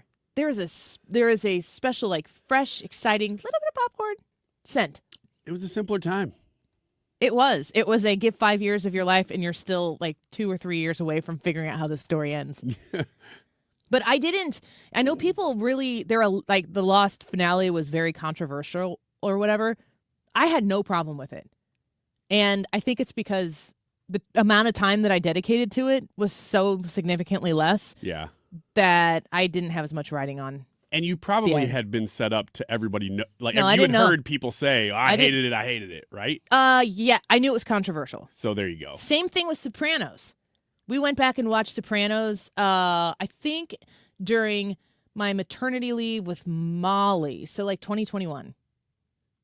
And my husband and I will watch these. The only way we can watch these shows when you have little kids is when the kids go to bed. Yeah, it's at midnight. And when you have babies and you're up feeding anyway, we would do like the 9-10 p.m. feeding, and then 3-4 hours later you got to do another one, so we'd fill that time with 3 or 4 episodes, and then we'd stay up and watch 2 more and like idiots, and we're like, well, what if we stay up 2 more hours, we can get to the next feeding. Someone's got to get up with this damn baby in the morning. It's not going to be me. But The Sopranos, I remember specifically The Sopranos. I remember people thinking that like there was a problem with the finale. I'm not going to go too much into the detail, but now, guys. I still haven't seen it. Oh, it's so good. I know a lot about it just because it's a cultural milestone, but I've never watched it. The thing that I appreciate about watching The Sopranos is that the story, The Sopranos is probably the epicenter of this 2-3 decade process of trying to make a villain isn't just a villain. We've got super complicated layers to villains. And that we've had so many stories. This is where Disney really went off the rails, in my opinion, because in most cases you're doing children's stories. The story doesn't need to be that complicated. When we went to Disney as a show, and you guys were there and you were watching Fantasmic, and they have like these different acts of Fantasmic, which is a nighttime show at Hollywood Studios. They have like a villain section. And it's actually like when you're seeing the montage of Disney villains from decades ago, the evil is weighty and present. Like, Scar is evil. Mm-hmm. You know that Scar is a really bad guy. Ursula, she's evil. She needs to be defeated by the good guy. That's just unequivocal. Every evil queen, they're all bad, and you know they're bad. Gaston, evil. He's the bad guy. The Beast is a good guy, although there's a PowerPoint out there that suggests that Gaston was really the right choice for Belle, and it convinced me. But that's but I was like 30 when I figured that out. I didn't need to feel like, Gaston, he really hasn't been seen. He's misunderstood. He's misunderstood. It's complicated. I like to think of myself as a Gaston. Gassy. It's just like the stories that would come out of Disney were always like bad guy, evil, imminent, good guy wins. And that story's good every time if you tell it well. And then in the last 10, 15, 20 years that we've been living in, now Disney's like, Grandma isn't as good as you thought. It's like, what's the matter with Abuela? She's the villain here? Oh, man, she's got a history? In Encanto? Like, her life was... You're telling me that's what the Encanto... Have you ever seen Encanto? No. That was so good. I still like it, but it's just not the classic way of telling stories, and it follows this narrative that Disney's weighed in to be like, the storyline is usually nobody's as good as you really think they are. It's more complicated than that, but more importantly, nobody is as bad as you thought that they were. Like, there have to be layers. And for little kids, they don't need that. That is a blurring of lines that is intentional when you're trying to reset culture in a way that makes things that you traditionally, culturally thought, that's bad, that's good. When you start telling children's tales, where like in essence, Encanto, like basically Abuela in Encanto, it's a Colombian story, is just this really heavy-handed grandma. She runs the house, and she's strict, and she's rigid, and Abuela's in charge. And she's in charge at the expense of her grandchildren and her children. Well, it turns out that her life story has been complicated. She lost her husband when she was very young. She had to raise triplets by herself. Like, it's all very layered. My 8-year-old's not watching that going, oh, I really see Abuela now. Now I understand her motivation. Yeah. It's not a bad story to tell, and it might be for like slightly more mature audiences, but Disney won't go out there and tell a good guy beats the bad guy story right now. Because they don't want to be adjacent to the message that there are some things that are evil and bad, and evil is bad. Yeah, it's like they're resetting the compass. Evil is misunderstood. Instead of having true north, they want the arrow to just kind of spin. And shame on you for thinking any differently, for not giving the time to understand or to permit space around Maleficent. Mm-hmm. Maleficent! Listen to the word. It basically means bad guy, bad dragon. Arbiter of evil, Maleficent. Angelina Jolie's like, not so fast.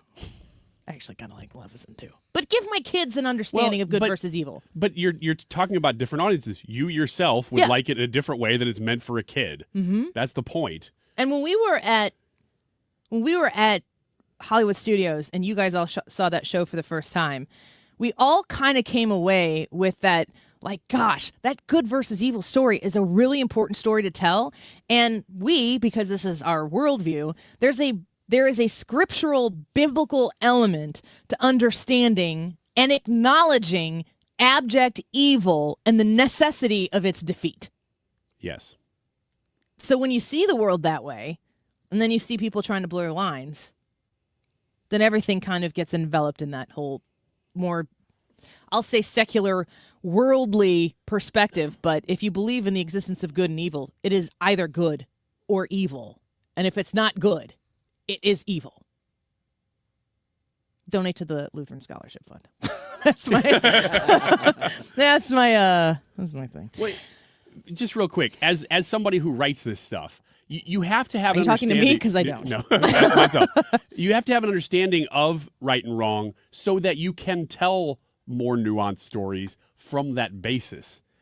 So even if you are telling a story for older audiences, you have to have an understanding of right and wrong, light and dark, so that you can build upon it to show how, oh, we're kind of caught in the middle. We people, we have good in us. We're created in the image of God. We also have evil in us. We are sinful. So you can tell complicated stories, but if you don't have the base, it's a lot harder to build from that foundation. That's why these stories, they're so murky now, and nobody knows who's good and who's bad. They think they're being artistic. What they are is just confused. Well, and if you aren't willing to produce content, I'm a fan of the idea of a big company like Disney creating multiple kinds of content where some of it's for me and some of it's just not. Yeah. I understand that, and I respect their right to do it. I definitely will flex my First Amendment muscle and say, that sucks. Why did you do that? I'm not seeing that. And oh my gosh, that movie was actually fantastic, and my kids love it as well. But you have to, they have to be willing to understand that while they've spent 15, 20 years making really dumb decisions to try to preach messages to people so that you shake it out of them by the time that the show is over and you've thumped them over the head with it, that there are still many, many, many people, I would dare say a majority of people, who want wholesome, good versus evil, good triumphs in the end, stories that don't have this sort of, for lack of a better term, woke culture warrior kind of message where you will spoon feed it to us and we will like it at the end. Like, you got to give us some of that too. Get back to telling good stories. And if you want to keep doing sequels, okay, fine. But like also new stories. I have a lot of demands. All right, let's take a quick break. We'll be right back. Don't go away.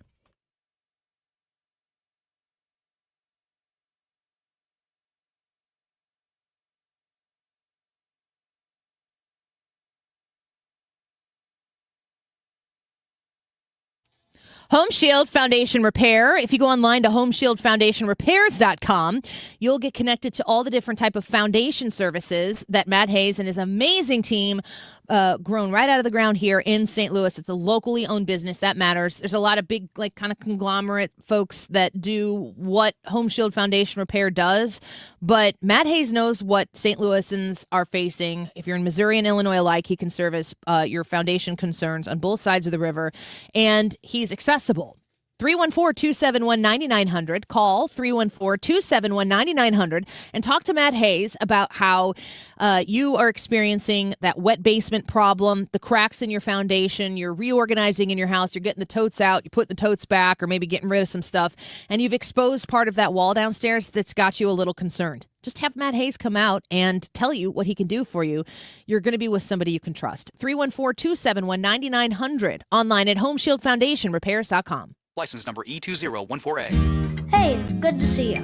You know, there's a certain way we do things around here, the Grasser way. The Grasser way? We don't cut corners and we don't take shortcuts. Not on the little stuff and not on the big stuff. We do the big stuff. That's right. Whole home generators that kick on the moment the grid gives up. Lights stay on, heat stays on, your family stays safe, so your house stays warm. And your ice cream stays frozen. Green is always Grasser at GrasserHomeservices.com.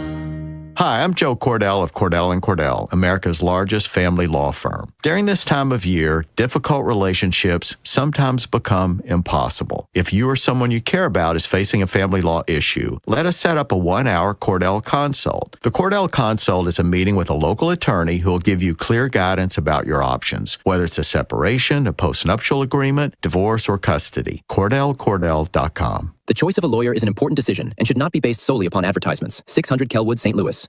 You have heard us mention the Annie Fry Show scholarship campaign with the Lutheran Elementary School Association, and you've probably thought, that's a really good idea. I like the idea of donating to a scholarship to kids to learn about Jesus in the St. Louis area. Well, you got to do it. You got to do it now. The way to do it is to text Annie26 to 41444 to donate. Annie26 to 41444 to donate. Our next donor, however much they decide to donate, our next donor will be donor 67.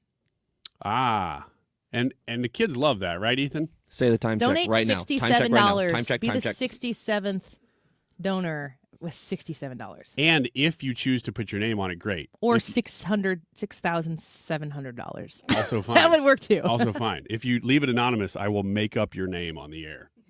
It is 1:39. This time check is sponsored by Jerry Kelly Heating, Air Conditioning, Electrical, and Plumbing. It's time for a $98 furnace tune-up. JerryKelly.com. Cutting through the spin. 97.1 FM Talk. St. Louis Conservative. Check it out. Sports and local. And now, the moment we've all been waiting for. Seeing what the segment is called today. Is that it? That's it. Okay. Those keep getting worse and worse. Notice that there was no actual name. It was just... Yes, we get the joke. Ryan, stop explaining the joke. Hint why it's getting worse and worse. Hilarious. Those Illinois Fighting Illini just keep on winning. INI. No, ILL. ILL. You got one freaking job. Dang it. Gosh. Thank you. Remember the other day when they beat Purdue? Remember that, Annie? Yeah, I do. It's pretty awesome, wasn't it? Was it 47 points by 46 Wagler? by Keaton Wagler. Yeah. He had 22 last night. Not bad. In their win over the Washington Huskies. Really cool campus, by the way, if you're wondering, up there in Seattle. And they won last night 75-66. David Markovich added 19 points as well. With the win, the Illini are 18-3, and they're 9-1 in the Big Ten, with their only loss coming against the number 5 ranked Nebraska Cornhuskers. And let's see, 10 wins in a row now, and that is the longest active streak in the conference. It's also the longest during Brad Underwood's 9-year tenure there at the University of Illinois. So, tied for his longest. They won 10 in a row in 2012, it says. as well. So they're doing some things right now. Next year will be his 10-year tenure. Thank you, Ryan. You're really on a roll today. It's also their best start since the 2005-2006 season, and they were pretty good then. They were all. Was that the year that they went to the Final Four, or was that the year before? I think it was the year before. I just looked that up, but I think that when they lost to UNC in the championship game. 2000? Maybe it was. No, it was definitely when I was in college. I feel like it was 2000. I think I won my basketball pool when Syracuse won in 2003. Yes, because that was the year Carmelo Anthony was there. It was the year before LeBron and all of them got drafted into the NBA. So, yes. I think that it was maybe 2004 when U of I went to the championship game and lost to UNC. Was that Final Four in St. Louis? I think so, yes. Yeah. Man. I'm still super pumped about the possibility of SLU in Illinois being in the St. Louis region for the tournament. Yeah, that would be really cool. Will it depend? It'd be nice to host a Final Four again. Those regions host certain game matchups, and whoever gets those game matchups is in that area. The better your team does, the more likely that close to home the committee is to reward you with a better location. So in this case, if SLU were to continue winning, they continue selling out these crowds like they are tonight for Billiken Blizzard, where they will, all 10,500 there will be in whiteout against Dayton, one of their biggest games of the year. If they continue to do that, and they continue to win, then there's a good chance that they're going to, there's no guarantee it's St. Louis, but have a nice draw and hopefully as a result be able to have a good crowd of fans follow them. Super exciting. I tried to watch their last game, the one that they lost by 3, but I guess I didn't have it was like a specific ESPN channel I don't think I had. Oh, SLU? Yeah. The one they won by 3? Yeah. I think it was an ESPN Plus game. So how do we watch them tonight? Do you know? Just get it back to us later. I will. I'm not sure off the top of my head what it's on. I know that the radio broadcast will be over on KMOX. So 5 of my grandparents' grandchildren have basketball games tonight in all different places. Because I was like, gosh, I want to watch that Billikens game, but we're going to be in gyms all over the place. Well, at least that there'll be basketball going on. Yep. How about that? The Blues had arguably their best win of the season last night, ended a 5-game losing streak. They beat the Florida Panthers 5-4, and Jimmy Snuggerud scored the game winner with 7.6 seconds remaining, and that's exciting. Enterprise Center was rocking last night. Matthew Tkachuk scored 2 goals tonight, the St. Louisan, and also picked up his 400th career assist. Jordan Kyrou had a goal. Jake Neighbors, Jonathan Berggren, and Oscar Sundqvist all scored. And we even Joel Hofer, the Blues goalie, at one point came out of the net and basically tackled Matthew Tkachuk. So that was pretty entertaining. So last night's game had everything. And in a year where it has been anything but ideal or honestly just good for the Blues, last night was a nice refresher to get just a well-played game and an exciting one where the late goal actually came from them and led to a win, because it hasn't happened much this year. Are people going to these games? Is the arena filled? Yeah, I mean, like Blues games always tend to draw well. They're just fun. I mean, yeah. I know it sucks to lose, but they're still fun. And the thing, and I know they've had their share of ugly losses this year, but they still compete in a lot of these games. They're still in the mix in a lot of these games. It's not like every single night. It's not like, it's not like this team is so bad to where everyone is just drumming them every single night. Right. So yeah, no, they still draw pretty well. I don't know if they're selling out every single night right now, but I imagine they're drawing pretty well. We are less than 2 weeks away from pitchers and catchers reporting to Jupiter, Florida for spring training. What's the date? Today it's January 30th. No, the date of pitchers and catchers report. February 12th. February 12th is when pitchers and catchers will report, and then I believe it's February 16th or 17th that the Cardinals will have their first full squad workout. And so they announced their list of non-roster invitees that are going to be joining the team at camp this upcoming year. Of course, it does include J.J. Weatherholt, who is the Cardinals' #1 prospect, the #5 prospect in baseball, the highest ranked prospect that the Cardinals have had since J.D. Drew. All right. Oh, wow. It's been a long time. So there's a lot of excitement around Weatherholt and getting to see him in spring training this year. Quinn Matthews, one of their top pitching prospects, is also going to be in big league camp with the Cardinals. So there certainly are some names to be keeping an eye on, some of their higher ranked prospects, and it certainly will be a unique year for Cardinals fans. But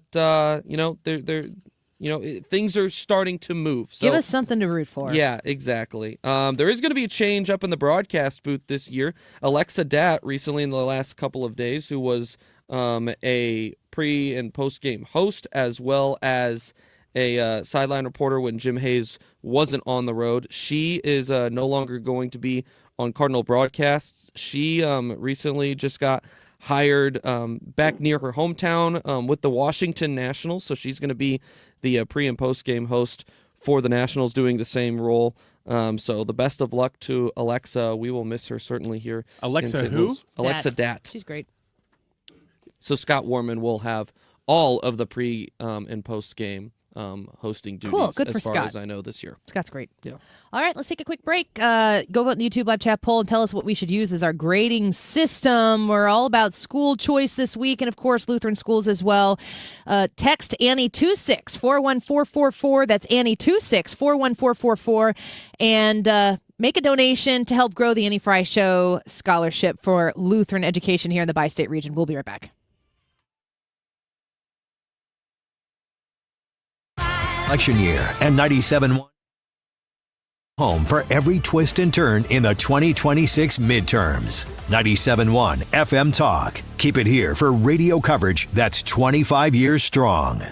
Mark Cox here. Join me, Annie Fry, and Mark Reardon and learn how to create a worry-free retirement with the Retirement Advisory Group. It's coming up on Tuesday, February 17th at the DoubleTree Hotel in Chesterfield at 6:30 p.m. Here are Bob and Tammy Kershaw with more. Are you nearing retirement or already retired and wondering how to turn your 401k and IRA into a worry-free retirement? Would you like to learn the strategies that give you market growth but protects you from market losses at the same time? Would you like to get a free personalized retirement income plan? And did you also know if you're 59 and a half or older, you can roll over your company retirement plan tax-free to create a worry-free retirement. If you're 59 and a half or older, you cannot afford to miss this event. Have a worry-free retirement and join the official financial advisors of my show, Bob and Tammy Kershaw, at the DoubleTree Hotel in Chesterfield, Tuesday, February 17th at 6:30 p.m. Go to retirementkey.com. That's retirementkey.com.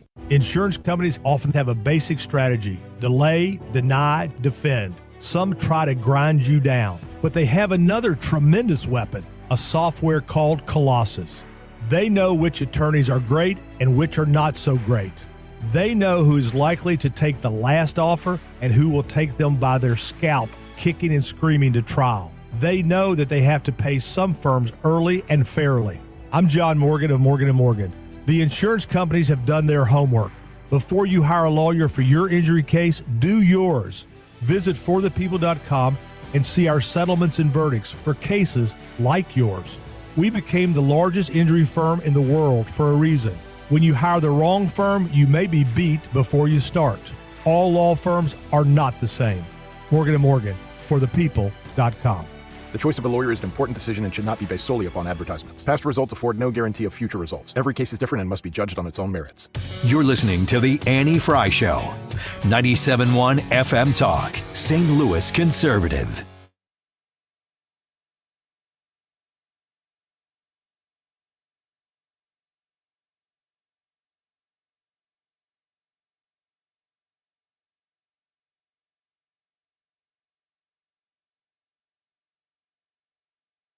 Welcome back to the Annie Fry Show. Government shutdown is likely imminent. Chad Pergram joined us at the top of the 1 o'clock hour. You can listen to that podcast on the Odyssey app, AUDACY, and check out everything that we've done on the show. If you missed it, you can check it out on the Odyssey app. Just follow Annie Fry Show right there. It's a great way to stay in touch with the station, 97.1 FM Talk, as well as the show. Chad Pergram said that it's a 70-hour at minimum shutdown because just the general process, if everybody were to all of a sudden agree with everybody and everybody was all hunky-dory, it would still take a process to get everything through, to get it passed, and that does not seem likely. And I'm looking at what the Democrats are going to be willing to shut the government down again over, because, of course, the first shutdown was their effort to try to close everything, come to a screeching halt, because the subsidies for the Affordable Care Act, just a quick revisit, the Affordable Care Act passed in, 2010, 2009, 2010, made it a total overhaul of the healthcare system. And then people realized, gosh, this is not as affordable as the Affordable Care Act might be. Costs went up, your freedom to choose and keep your doctor if you like them, that fell through the floor. Once they got to COVID, they decided this is super too much. We can't afford these premiums the way the healthcare system is set up, which was the Democrat system. We need to subsidize it. So what the Democrats did in 2020 is they passed a 3-year subsidy that would expire right around this time. And that subsidy of the subsidized healthcare program, that went away. So the Democrats said, we're going to shut this whole thing down. It wasn't really a huge issue for the Democrats, not something that they campaigned on and were really talking about in the election season. Why? Because they only talk about Donald Trump. It's frustrating to listen to people talk right now, both sides of the aisle, on this shutdown, because if you're tuning into the news and you hear people talking about why the government might not be able to function through the weekend, I always pay attention to the people who talk to the camera, talk into the microphone, and they talk about what the American people need out of whatever the circumstance is, or what the American people aren't getting. Because what you're mostly going to hear is, this is what's wrong with Democrats. This is why Republicans want to shut the government down. And it's just essentially an opportunity for them to create campaign parts, campaign pieces, fundraising emails, because the other side is doing something. It is an opportunity for them to try to grow their political influence, grow their political coffers. And in the meantime, who's paying attention to the people?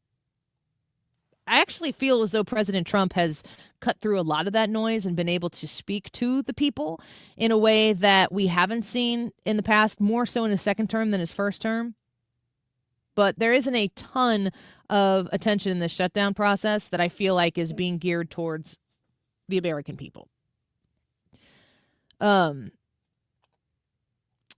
want to talk real quick before we take a break here about the Lutheran Elementary School Association. I'm wearing right now, I think it's like a early 90s volleyball uniform from Metro East Lutheran High School, which is where I went. I did not wear, this was before me, but I was number 9 in volleyball. I think I was 9 or 16. I can't remember. 43 in basketball.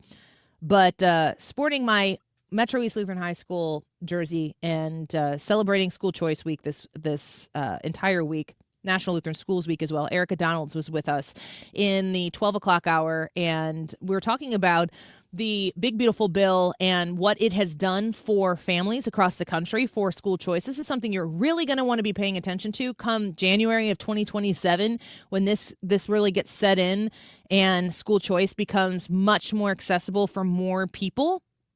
There's a huge, huge thing in place where your donations to these different entities that provide these scholarships, they are going to be tax credits up to $1,700 individually, $3,400 by married filing jointly couples. And what needs to happen is that the governor of each state needs to opt in simply so that the kids of that state can receive these scholarships. Corey DeAngelis was on with us at the beginning of the week talking about this, and it was something that I learned. I thought the governor had to opt in so that we could get the tax credit and so that we could receive the scholarships.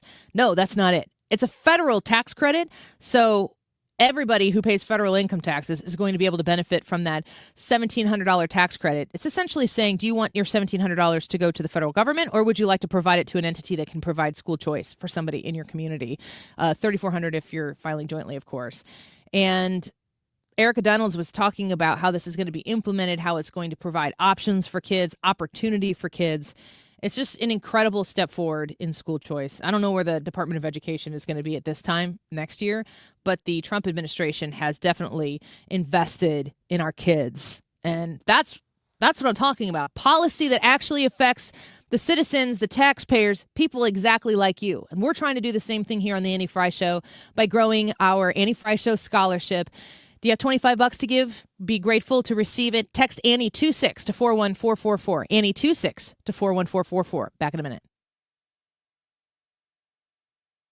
For retirement, but few ever learn how to turn those savings into lasting income. And that's where Financial and Tax Architects comes in. They help people across St. Louis work to protect their life savings, minimize taxes, and retire with confidence. Now, they do a Retirement Planning 101 class, and it shows you exactly what others often miss: how to avoid hidden tax traps in your 401k or IRA, and how to make smarter decisions about Social Security. Now, this is a one-night, 2.5-hour, no-cost educational event. Seats fill up fast. And at FTA, they like to say that financial peace of mind in retirement is all about income. Lose the job and keep the paycheck. That's exactly what FTA will help you do. So if you're within 10 years of retirement or already retired, you can't afford to miss it. Call 314-888-5101 or go to fta-ria.com and reserve your seat now. Air Comfort Service. You find them online at aircomfortservice.com. How's your furnace doing in this icky, cold weather? Hopefully well. Hopefully you don't need to put this number down, but Air Comfort Service's number is a great number to have in your phone for when that emergency arises for you, for someone you love who you're caring for. Air Comfort Service does 24/7 emergency service. So when you have a problem with your furnace, when it's not operating correctly, and boy, who can afford to pay for energy that isn't doing the trick? Isn't actually getting the job done there in your home while you are freezing cold. It's just not working the way it's supposed to. 314-513-0091. That's 314-513-0091. Reach out to Air Comfort Service and have them come out. They'll send somebody that is going to be very respectful of you, of your home, and get you a solution quickly. If you want the job done quickly and you want it done right and you got 24/7 service that is needed, Air Comfort Service deserves your phone call. 314-513-0091, aircomfortservice.com. It's time for you to get to know my friends at Lit Cigar Lounge in Chesterfield, where luxury meets comfort. Mark Cox here. They have a great selection of rare bourbons, whiskeys, craft cocktails, anything you like to drink, cold beer, premium hand-rolled cigars from the finest makers in the world, even private lockers that are available if you choose to. Perfect for date nights or business meetings, and live music every Friday night. Family owned and operated. Check them out in Chesterfield at the District. It's litstl.com. When it comes to lighting, Gray Bar goes beyond parts and products. We help contractors turn plans into smart designs, manage kitting and deliverables, and navigate local codes so you can stay on time and on budget. Smart, scalable, job site ready. That's not just lighting. That's like kicking your project into Gray Bar mode. Yep, Gray Bar does that. KFTK FM Florissant from the Kaufman Townsley St. Louis's Injury Lawyers Studio. Call 314-777-7777. That's 314-777-7777. The protesters aren't backing down. Lisa Brady, Fox News, back on the streets in Minneapolis, calling for federal immigration agents to leave. It's 7 degrees here. Feels a lot colder than that. So this cold weather, it's not stopping people either. The National Shutdown Day calling for no school, no work, no shopping. Fox's Brooke Taylor, meantime, just getting word that former CNN anchor Don Lemon is now charged with federal civil rights crimes in connection with a protest that disrupted a church service. Lemon was arrested by federal agents in L.A. last night after he live-streamed anti-ICE protesters storming this church and disrupting services in Minnesota. Attorney General Pam Bondi called it a coordinated attack. Lemon's attorney says he was exercising his First Amendment rights as a journalist. A federal judge dismisses a murder charge against Luigi Mangione, finding it technically flawed, which means prosecutors can't seek the death penalty if he's convicted of killing healthcare executive Brian Thompson. Relief for defense attorney Karen Agnifilo. Double jeopardy is a big thing here, right? Mr. Mangione is being charged in 3 different cases for one incident. So we're going to continue to fight for that as well. But the judge also giving a win to prosecutors, allowing key evidence to remain, including a gun found in Mangione's backpack during his arrest. Actress Catherine O'Hara is being remembered as a comedy legend. She died after what's described as a brief illness and a decades-long career on TV and in movies. Fox's Jonathan Hunt. Catherine O'Hara learned her comedy craft in the 70s at Toronto's Second City Theatre Comedy Club, honed those same skills with the sketch comedy TV show SCTV before making the move to movies and getting her first big role in Tim Burton's Beetlejuice in 1988. That was followed by what became an iconic role, Kevin's mom in Home Alone. Catherine O'Hara was 71. America is listening to Fox News. This is a special alert to all Americans who own a vehicle with less than 200,000 miles with an auto warranty about to expire or with no warranty coverage at all. Due to a decline in the economy, CarShield is announcing a low-cost month-to-month vehicle protection plan that is now available to the public to save any driver out-of-pocket expenses on future auto repairs. Call now to find out how you can pay almost nothing for covered auto repairs. Yes, you heard that correctly. Pay almost nothing for covered auto repairs. An open phone line has been established for all drivers to call for a free quick quote. Call 800-983-2077 now. Drivers who are covered will not have to pay for covered repairs again. This protection plan is at an all-time low. Additionally, drivers who activate this vehicle protection today will also receive free roadside assistance, free towing, and car rental options at no additional cost. Call us for your free quick quote today. 800-983-2077. That's 800-983-2077. What do you have to lose? Call 800-983-2077. Again, 800-983-2077. Air Comfort Service, heating, cooling, and insulation. Weather. Cannot get rid of this northwest flow and the bone-chilling cold. Only 15 this afternoon, cloudy down to 2 tonight. Saturday, sunny and cold, quiet. But how about 19? That's it for the high. 3 Saturday night. Clouds Sunday afternoon, 28 degrees. Light snow and snow flurries late Sunday afternoon into Sunday evening. Could see another dusting. This is 97.1 FM Talk. Chief Meteorologist Dave Murray. The Annie Fry Show is sponsored by Air Comfort Service Heating, Cooling, and Insulation. If your furnace breaks down, call Air Comfort Service for a $99 service call. And don't forget, if your furnace breaks, even on a holiday, Air Comfort Service offers 24/7 emergency service. AirComfortService.com. That is exactly what I needed to hear. They got someone here knows what they're talking about. Left up, left right, gotta love this American ride. Like, you need to take some time to get the full picture. Come on, turn the radio on. It's Saturday and I won't be long. Don't get me wrong, I love the ladies. I mean, they rev my engine, but they don't belong in the newsroom. It is Anchor Man, not Anchor Lady. What do you want from me? I'm not America's sweetheart. Goodness sake, kid, keep your voice down. Your father's listening to the radio.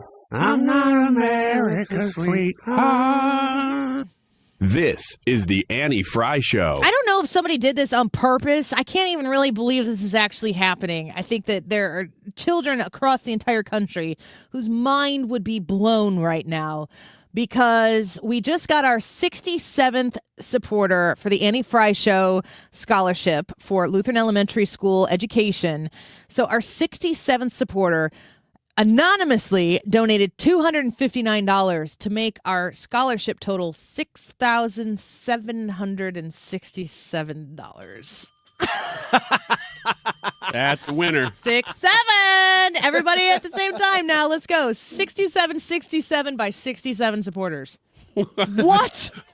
Wait, really? So, yes, I'm looking at it. I can't believe it. Let me share. I'll show you right now. Okay. Anonymously, I'll throw this up on the screen.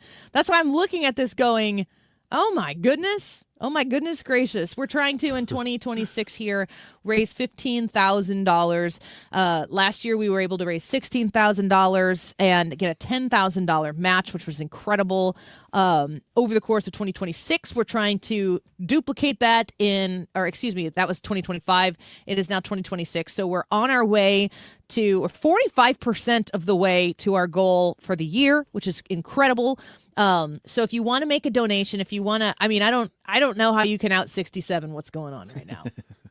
I don't think you can. I'm just going to leave it to this, but I really appreciate the wholesomeness of this generation's appreciation of the number 67. Moving on.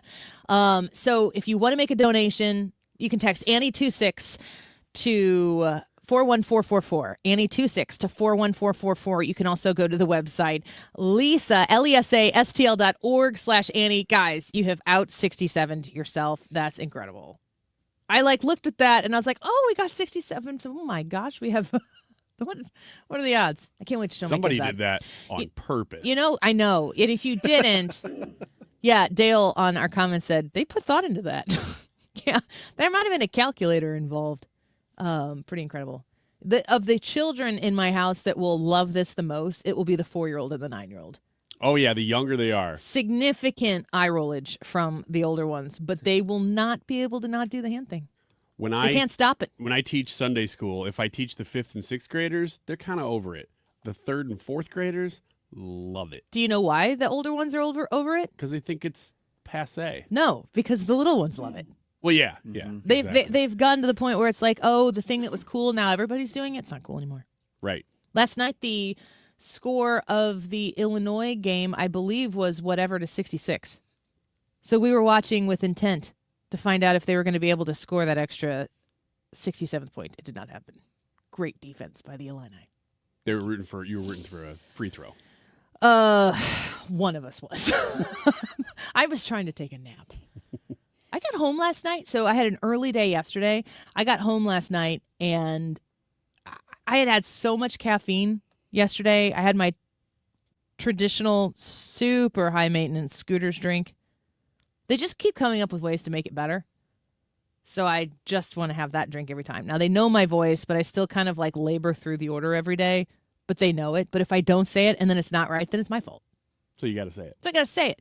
And it's a long order? Extra large. Going big. Non-fat milk, sugar-free vanilla latte, 5 pumps of sugar-free vanilla instead of 7 because I don't want to. I'd like to taste more like coffee. Protein cold foam on the top. No added flavor in the protein cold foam. Extra shot. Wow.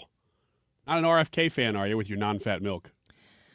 I've thought about that. It would probably taste better with it, but I just like the taste of it. And I know, I have in my Fitness Pal, I have the whole order put in there. The protein cold foam is an extra 13 grams of protein, which I usually eat Greek yogurt in the morning and 2 pieces of toast with Dave's Killer bread. Dave is not the killer. The bread is killer. I have to go through that every time we talk about this. Are you? This is a question I was going to ask in our next question, but I'm just going to ask this question right now. I am what I would refer to as a rut lover. I love finding the thing that I really like, and I'm just good with that. I am not interested. I know that you like to try things. My husband loves to try things. We go to a restaurant, he knows what I'm going to get there. If I've never been there before, he will be able to look at the thing and be like, you probably like this, this, or this. And most of the time, he orders for me. Do you like finding those things and then you go back? If you're getting coffee, do you get the same thing every time? If they've got a new menu item, are you going into that new menu item to give it a try? Yes, I am. No matter what the new thing is, I'm going to try it. When I got you guys Scooters the other day, you wanted a power nut smoothie, but it was a power peanut I just wanted butter. you to have to order that. Well, I did. It was. But I love those things. But I didn't even know that was on the menu because I don't even look at the menu. I just go do my thing. Yeah, well, I've got a few different things at Scooters, and it depends on the place.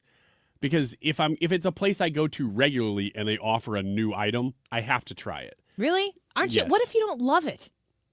And that thing that you love was just sitting there and you left it behind. Well, it really matters where the place is. Because if it's McDonald's or Hardee's or something and they offer something new, I'm going to try it just because I know there's a billion more opportunities for me to go back to those restaurants the next day, literally, and get the thing that I do like, which isn't even that great. But if it's somewhere more classy that I don't go to, more like at Andrea's, if I go there for an occasion, I'm going to get the same thing almost every time I get there. Once in a while, I get something else, but I know I love a filet, so I'm going to get a filet. I'm going to filet mignon any steakhouse I go to. Exactly. So it does depend the context of where we're talking about. What does your wife do? She likes trying new things too. I'm going to put her in my category. We like trying new stuff. We do. I get if I go to Chick-fil-A, I get the same thing every time. I'm trying to think. Applebee's, pretty much the same thing every time. Fiesta lime chicken, green beans instead of rice. Let's say they come out with a promotional item, though, because Chick-fil-A just recently did this. No. They came out with a pimento hot cheese sandwich. I was at Chick-fil-A over the weekend and when we were in Peoria for a basketball tournament, and I got my order, and I saw that. I go, oh, I bet that's good. I'm never going to try that. It is good. Is it? Oh, my gosh. Yeah, and that's where I said, well, Katie, for sure, my wife, will go try new things if she thinks they sound good. She was driving. We don't have a Chick-fil-A in Collinsville.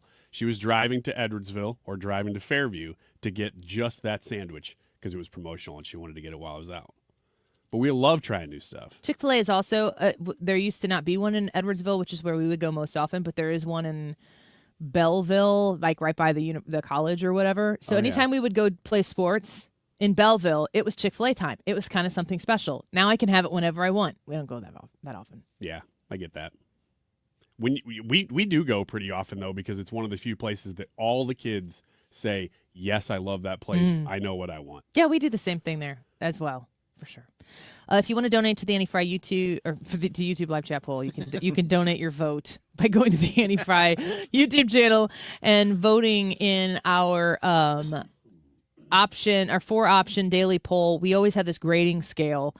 And I always choose, so like we'll throw out something that's going on right now. So like we could say today, maybe the poll would be grade Congress right now, or grade congressional Republicans, grade Senate Republicans.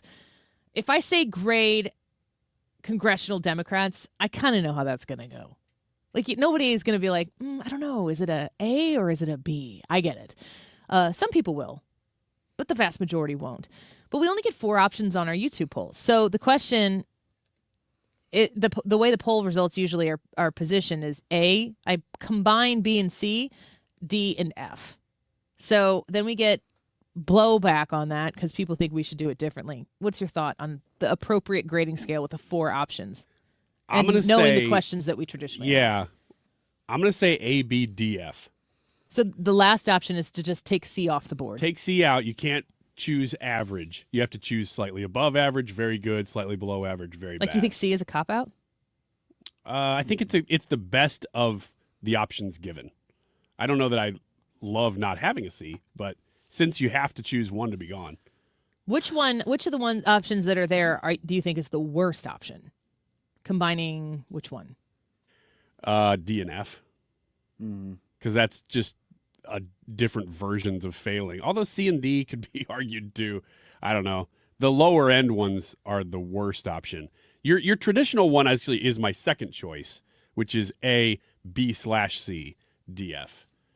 What do you think, Brad? Well, I looked at this and I was like A, B, D, F because C is meh. And you got to just. So it's the last option. Okay. C is leave C out. C's meh. You're not going to have a poll. If we're going to put up a poll on something, we're either really excited about it or really frustrated by it. And so you're not going to put up a poll like, how's everybody doing that's doing average? So I don't see it that way because I think C is bare minimum to pass. I think B is meh. I think A is like A is an affirmative thumbs up and a C is at best adequate passing. But to me a B is kind of the nondescript cop-out. I get that. It really depends on how you approach grades. If you approach them from the standpoint of a student, then yeah, B is just kind of there. C is like, you barely got there. But if you're talking about it on a scale of 1 to 5, which is more the way I'm thinking about it, having somebody choose a 3 is the least entertaining option. Maybe what we end up doing is just doing a 1 through 4 stars. Yeah. Ooh, that's good. And then someone goes, well, what if I want to give them 0 stars? And I'm like, I don't know. You go vote in that person's poll. I give you 0 stars. I'll take your we don't like you. 0 stars and Uno reverse them right back at you, which you can't do because it's a nothing. From you can't give a 0 star back because it's a 0. Right.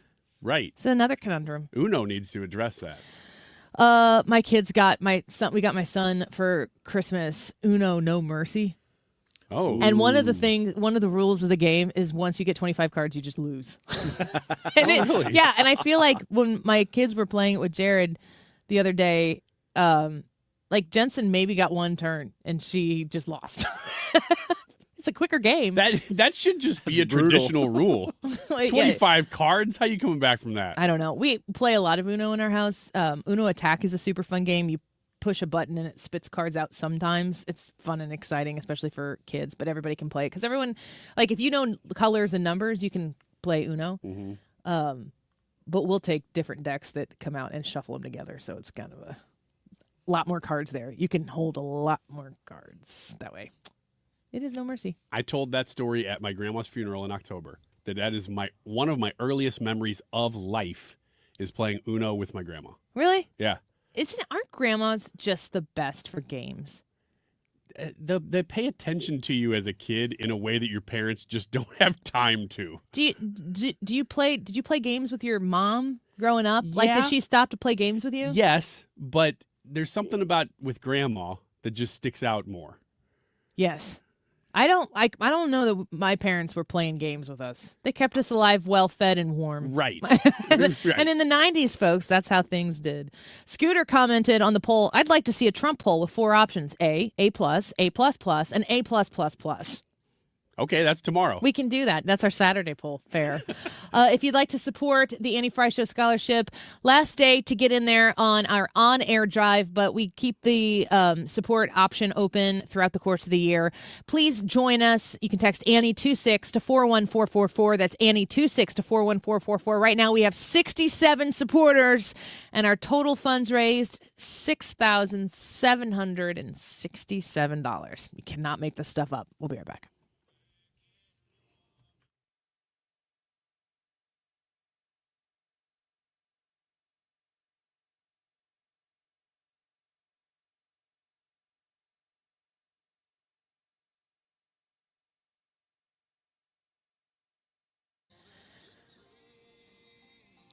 Home Shield Foundation Repair.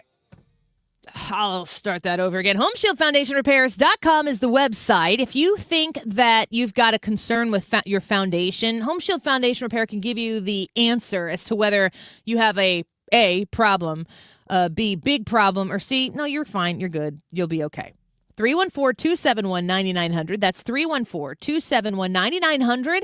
Call Matt Hayes and have him assess the situation in your basement. It's your crawl space, the foundation. Maybe the side of your home is displaying some settling going on, and it looks like it's starting to affect your foundation. You need answers, and those answers, the sooner you get them, can save you a lot of money down the line, especially if you go with the tried and true Home Shield Foundation Repair team. Call Matt Hayes at 314-271-9900. That's 314-271-9900, and have Matt Hayes come assess the situation at home, at work, at church, wherever you are supervising. They're going to be there to help you out. 314-271-9900, HomeshieldFoundationRepairs.com. Wondering if dangerous contaminants are in your home's water? Get Leaf Home Water Solutions today. We can't live without water, but we can take actions today to make it safer and healthier. Leaf Home Water Solutions is offering a free in-home water test. Just visit leafhome.com/free to schedule yours. With results from their advanced digital testing, Leaf Home Water Solutions can design a whole home system and expertly install it in as little as 1 day. With Leaf Home Water Solutions, you can feel confident that each drop of water from every tap and appliance is cleaner and safer for you and your family.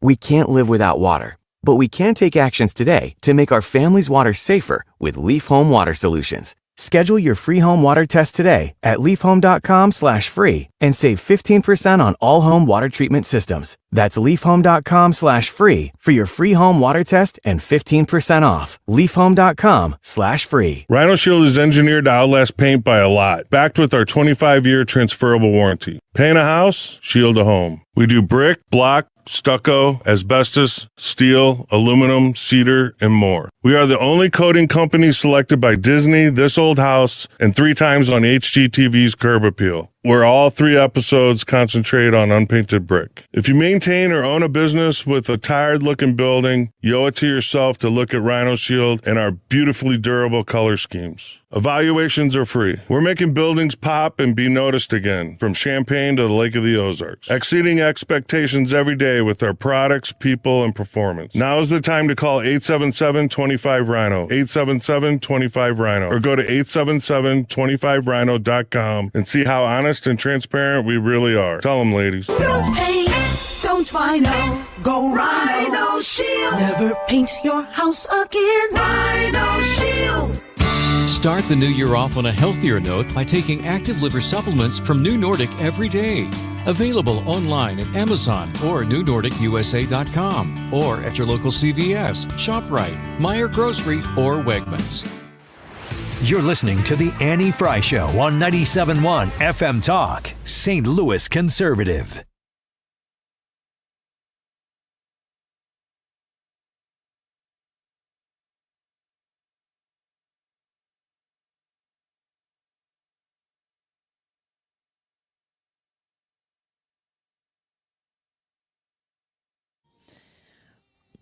This is like maybe my favorite thing that Miley Cyrus has ever done. It's such a good, it's a standalone version for me.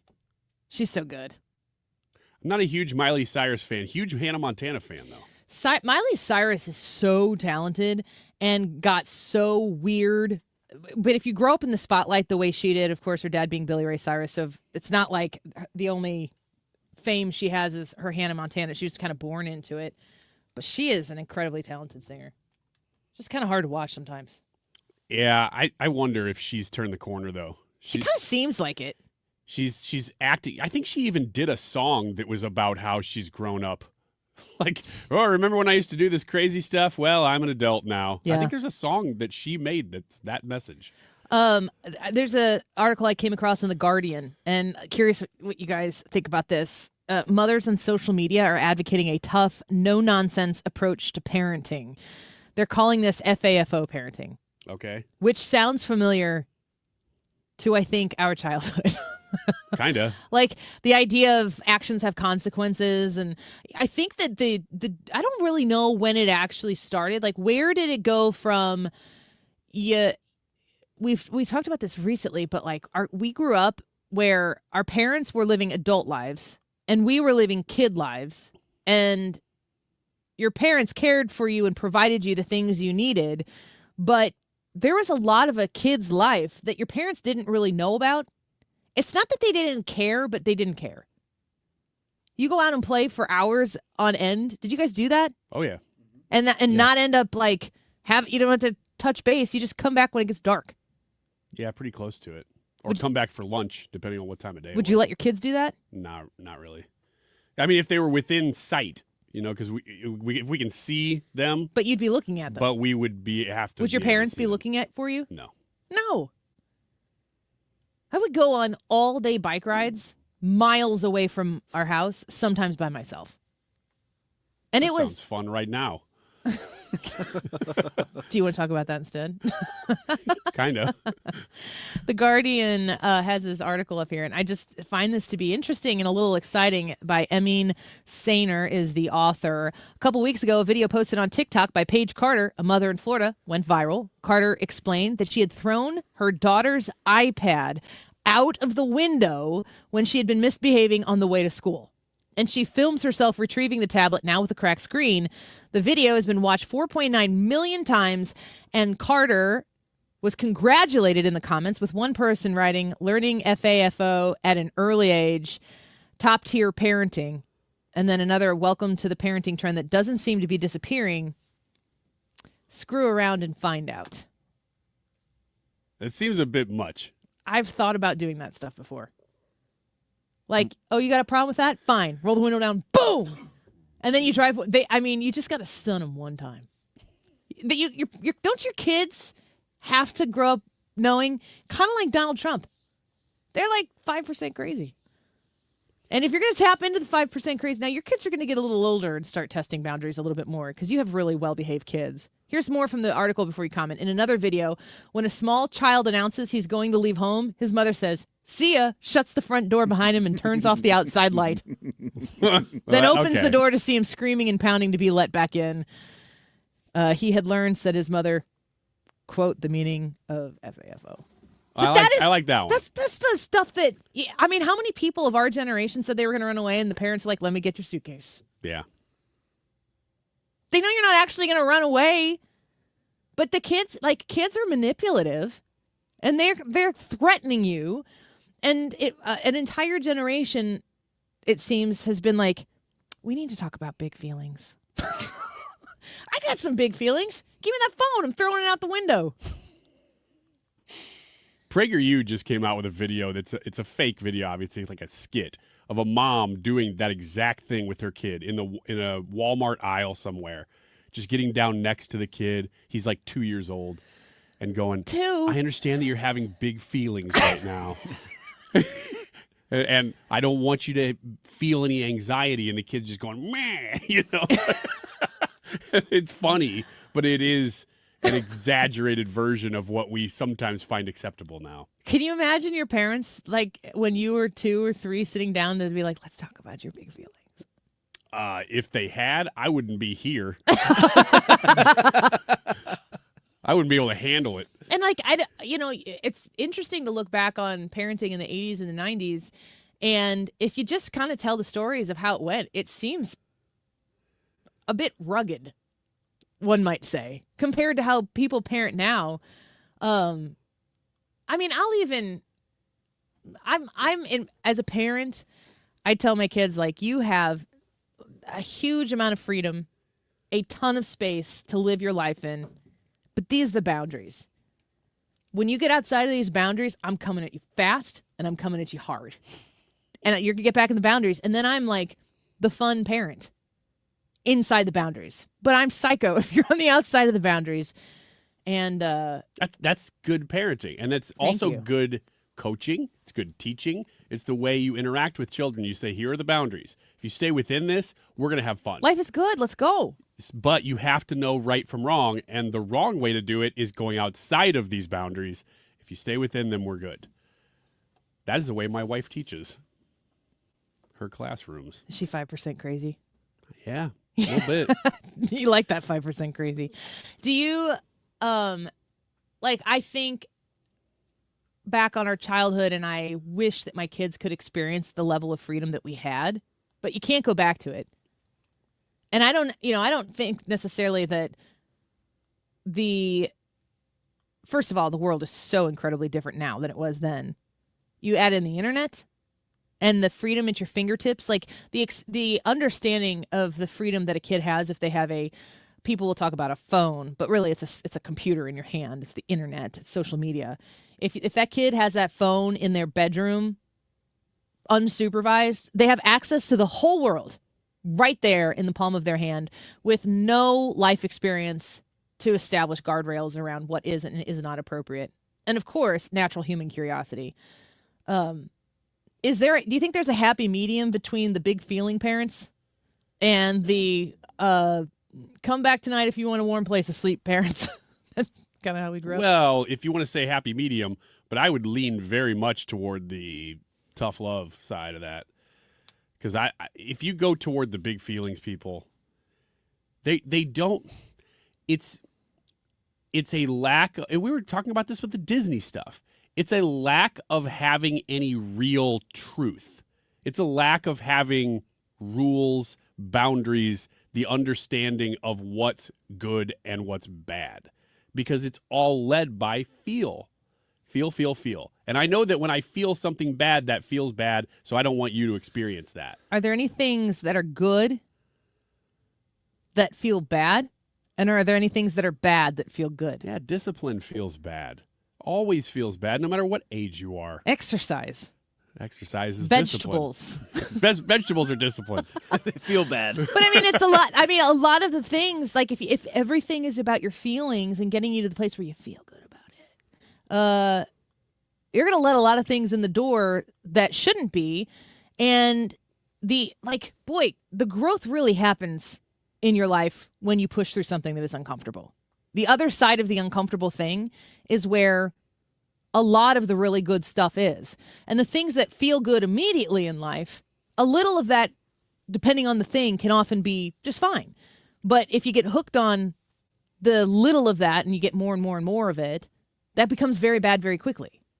And parenting, I can't stress this enough, but as a parent, you're the only person, you and your co-parent are the only people in the whole world who love your child enough to make them stay uncomfortable to get to the other side of it. Everybody else is like, what do you want? Grandmas and grandpas are like, what do you want? You want to play Uno? Uno no mercy? You can kick my butt every time. Not my grandma. She'd beat us. My grandma wouldn't let us win.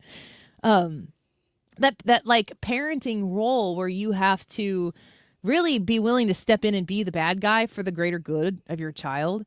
Like, I don't know that everybody has to have the throw the tablet out the window moment, but there are a lot of people who would benefit from throwing the tablet out the window, literally and figuratively speaking. And it's the really difficult part is if you parent that way and your kid is around peers that are not parented that way. Or maybe, I actually think that maybe the biggest threat to parenting in the last 10, 15 years have been parents who just want to 100% be their kid's friend. And the blurring of those lines where you get, you just want to see your kid happy. Like, I understand wholeheartedly the desire to want to see my child be happy. But sometimes I will tell my husband, like, I can't do this because the thing that needs to be done, it hurts my heart too much. So you go. And vice versa. We swap that. Well, it has to be done in love, though. If you're going to be a tough parent, you can't just be tough. You have to be loving, too. Otherwise, you're just a jerk. I don't think, and I'll say this, based on our audience, I don't know how much our audience would really struggle with this, but if you're a parent or a grandparent, please, I implore you to never use the phrase on your kids or especially grandkids, because it's probably more probable with grandkids that you say, whatever makes you happy. Yeah. And I'm talking about adult grandkids that you're talking to. Maybe even more so. That is a terrible, terrible worldview to be passing on, to say whatever makes you happy, because usually you're saying that to somebody who's in the moment, probably not very happy, and they don't know what makes them happy. Pursuing immediate gratification. You're telling them, pursue whatever you want in this moment. It will make you happy for the moment, and it won't make them happy permanently. There's to piggyback on that. There's an effort in kind of like conservative Christian influencer culture, podcast, whatever. And I think that maybe Charlie Kirk really amplified this. But the advice to follow your heart is like the worst advice that somebody can get. Now, if you're a Christian, and that's the worldview that myself and Ryan and Brad and Ethan, we all have that here on our show. So we are representing a group of people who have the same worldview. And I do understand and know and respect that there are people listening right now who don't. But you might have a non-Christian, religious, different type of affiliation view that this is applicable to as well. But we are Christians here. That you can't follow your heart. You have to follow God. And God's pretty clear about the things that he lays out as to the do's and don'ts. That first part of the Bible being the do's and don'ts. The second part of the Bible is what happens when you inevitably don't. Born into the don'ts part of that. But to tell kids to follow your heart, like you want to, if your child's like, I really want to go to a 6-figure liberal arts school and get a women's studies degree so I can be a protester, or something like that. I don't know. That's not really sensible. And there's good money in it, though. Dang it, that's a good point. You have to be sensible about things, and oftentimes you follow your heart and you abdicate the responsibility that God has given you, both the head and the heart. You've got to pair those things together to make sure that you're led by what is there in the soul. And that is the Spirit, and it is God, and it's leading you in a way that glorifies him. I think that's the hard part, is that, where whatever ends up happening that is good and right, it has to be glorifying God in the process. And that's very often the opposite of following your heart. Yeah. It's like my heart is over that way and I need to go this way, and I'll just wave to what feels like the immediate happiness that I'm not going to have in my life. That's over there. Bye. See you later. Yeah. And then you follow the path that God has set out for you, and boy, you go, well, I was an idiot. I should have had trust in God all along. All right, let's do next question. next segment. Ask us anything. You can send your comments here in the YouTube chat, but we'd love to have some text from you as well. 314-241-9797. 314-241-9797. We'll wrap up the show and this week's effort to get that 2026 scholarship drive with a great jump start. You guys are doing wonderful. Thank you so much to John, who donated $100, another $100 to the Annie Fry Show Scholarship Fund to help local kids get that Lutheran education. You can text Annie26 to 41444. That's Annie26 to 41444. Or donate at LESASTL.org/Annie. Next question, next.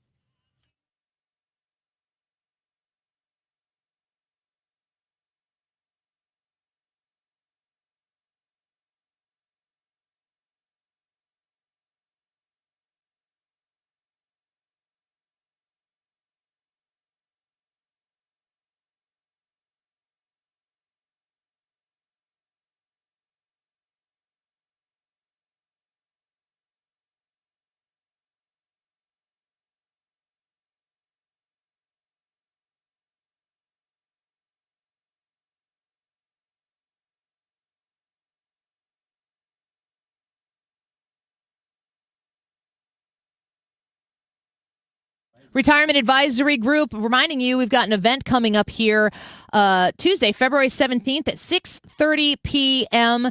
Reach out to the Retirement Advisory Group, 314-993-9494. That's 314-993-9494, and reserve your spot. It's at the Doubletree Chesterfield, new location. Excited to go out and visit the Chesterfield area, right off of 64 West and Chesterfield Parkway. Come see Thomas Helbig, Bob and Tammy Kershaw, and find out about, if you're nearing retirement or you're already retired, how you can turn your 401k and IRA into a worry-free retirement. It's the dream, right? You've worked your tail off and you're right there on the cusp of the retirement you've always dreamt about. Is it going to materialize the way you expected? Well, we have the people who have those answers to you, and this free event is a way for you to get to know them, get to meet them, and learn about how they can help you get a free personalized retirement income plan. Call 314-993-9494. That's 314-993-9494, and schedule your spot. Bring a friend, bring your spouse, and come for free. I'll be there from 6 to 6:30 p.m. welcoming people. The event starts at 6:30 p.m., and he'll take about 45 minutes of your time. Learn more at retirementkey.com. Welcome to Radio Rental. The scariest stories you've ever heard in your life. All told by real people. And off we go. This wasn't a human being that I saw. There's something here in this house, something not of this world. There was a woman moving through the hall. I stepped back and I was completely alone. Radio Rental is available now. Listen for free on Apple Podcasts, Spotify, or wherever you get your podcasts. When you're injured on the job, you need more than just a workers' comp lawyer. When you need a fighter, you need us. Morgan & Morgan, America's largest injury law firm, for the people. Visit forthepeople.com for an office near you. Hey, it's Mark Reardon. If you're nearing retirement or already retired, call my friends Thomas Helbig and Bob Kershaw with the Retirement Advisory Group. They'll show you how linking to the market is much safer than owning the market for your retirement savings. They're the official financial advisors of my show. Go to retirementkey.com. Donate to the Annie Fry Show Scholarship Campaign with the Lutheran Elementary School Association. We've been talking about it all week, and the show's almost over. It's like 20 minutes until this show's over. So now's the time, if you're going to do it, donate to the Lutheran Elementary School Association and keep kids in Christian education right here in St. Louis who might not otherwise be able to. Text Annie26 to 41444 to donate. Annie26 to 41444. And you can choose any amount, and it's all great. 240. This time check is sponsored by Jerry Kelly Heating, Air Conditioning, Electrical, and Plumbing. It's time for a $98 furnace tune-up. For details and a list of all station contest rules, visit www.971talk.com/rules. From High Ridge to Pontoon Beach, 97.1 FM Talk, St. Louis Conservative.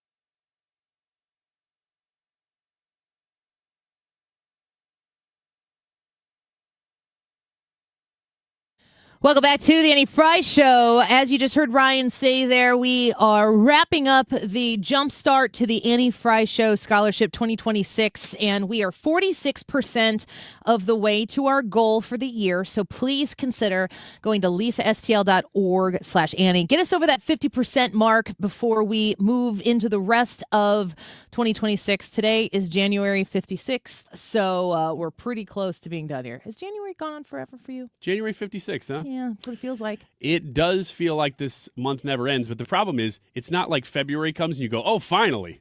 We're in February now. Yeah, because I can rationalize, this is a really short month. Pitchers and catchers. Baseball starts. Yeah. You'll get that one wink of the warmer weather that, like, once I hit that, then I'm like, it's almost spring, which means swimming in the pool in summer. Okay. And Christmas. Okay. Text Annie26 to 41444. Let's see if we can get to 50% here before we wrap up the show. Annie26 to 41444 or lisastl.org/Annie. Next question. Let's get to it. Next question. It's a legitimate question. Next question. Next question, please. Next question on the Annie Fry Show. All right, this one comes from the text line 314-241-9797. It says, pick one. Golf, tennis, or smoked brisket? I'm not choosing brisket. You got to choose brisket. No, That's I don't. What I'm choosing. I think I'm picking golf. I actually would prefer tennis, but I just haven't done it in so long. Tennis is one of those things that I always want to do, but it's just easier and more accessible and a less amount of time, but the same purpose intent of golf. You go out, you're outside usually, and it's nice active time, but it's less of a commitment. So I think I'm going to choose tennis, even though I probably haven't played tennis in over 10 years. That's funny because I want to choose tennis also, even though it's the least likely thing that I would do of those three. You want to play tennis? I want to play tennis. Who do you think would win, you or me? Between you and me? I have Nobody. no clue. Nobody. I think we'd just be good to get out there and Do you want to move. play tennis? I'll play tennis with Okay. you. All right, we'll play tennis. Table tennis. All right, what do you think, Brad? Golf, and it's not even close. I'm no interest in playing tennis. Smoked brisket? Yeah, no. Very fatty. Makes my stomach upset. Oh, man. Brisket's delicious. Yeah, it is. It's my favorite thing that goes on the smoker. Quick story just came in. Whoever this is said, I told my parents I was running away when I was young. Yeah. And they said, go ahead. Yeah. And I wanted to see how upset they would be once I left, so I hid in the hallway closet. Obviously, they could hear me in there. I was going to say, they totally knew you were in the hallway closet. And they sat down in, I guess, the living room and started talking to each other about how happy they were I was gone. See, that's how we were raised. How happy they were Oh, my God. that I was gone and how much quieter it was. I came out bawling. Hey, yeah, we are not the same, children of mine. We are not the same. And that's probably more of a Gen Xer thing. I'm born in 1984. I love that All story. three of us are like real close to the old millennial Gen X time, and it just was different, especially if you had older siblings, which I certainly did. Next question, Brad.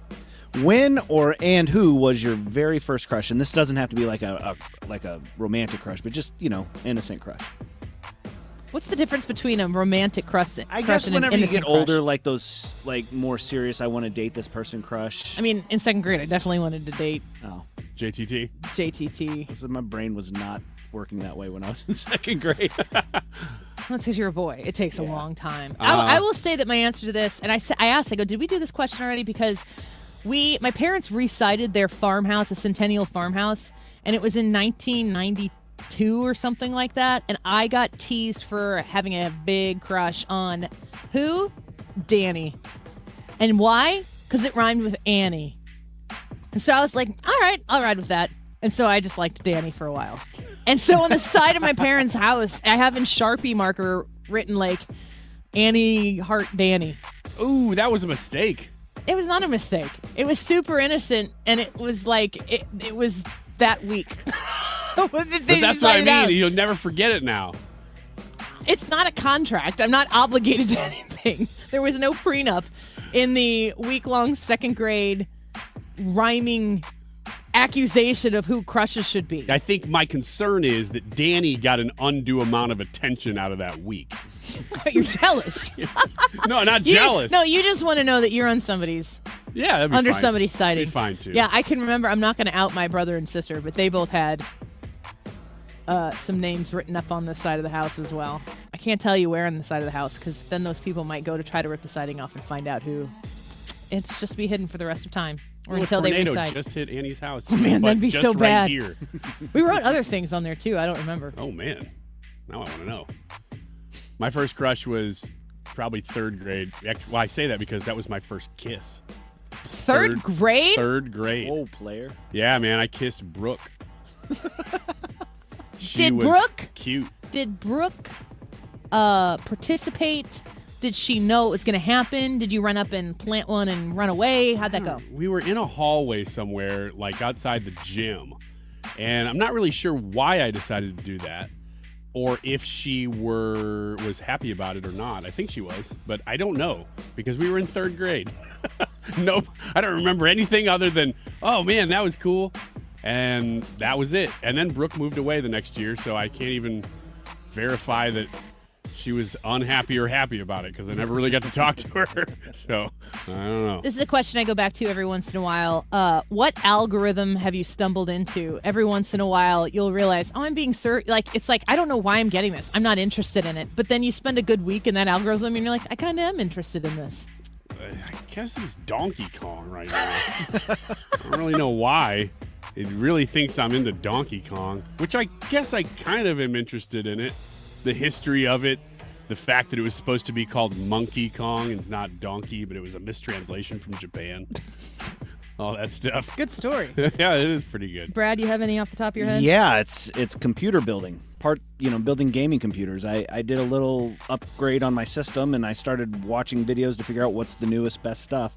And it's not just that it serves me computer building stuff.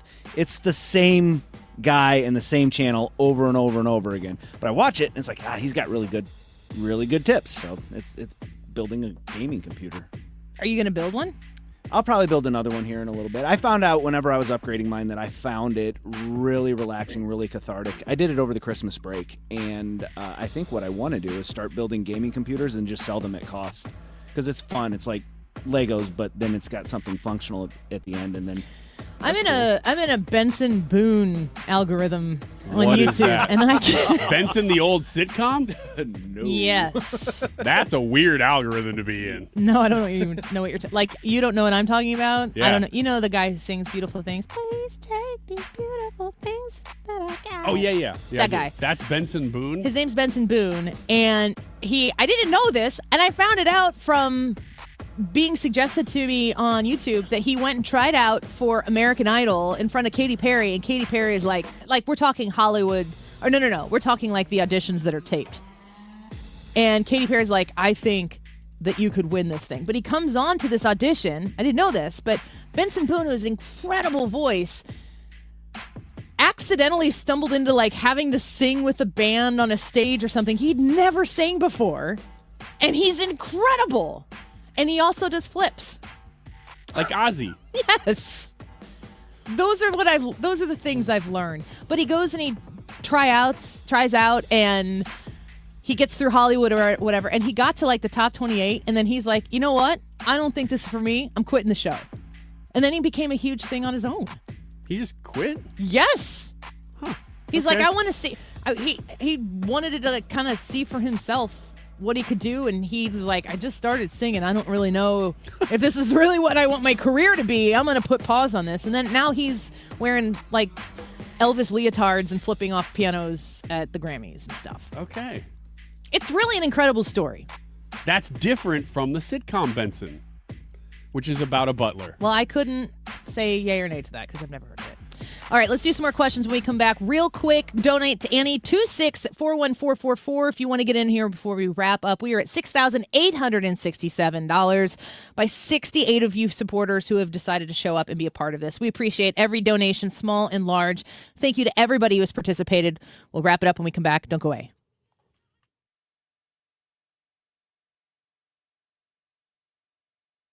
Want help spreading the word? We want to hear from you.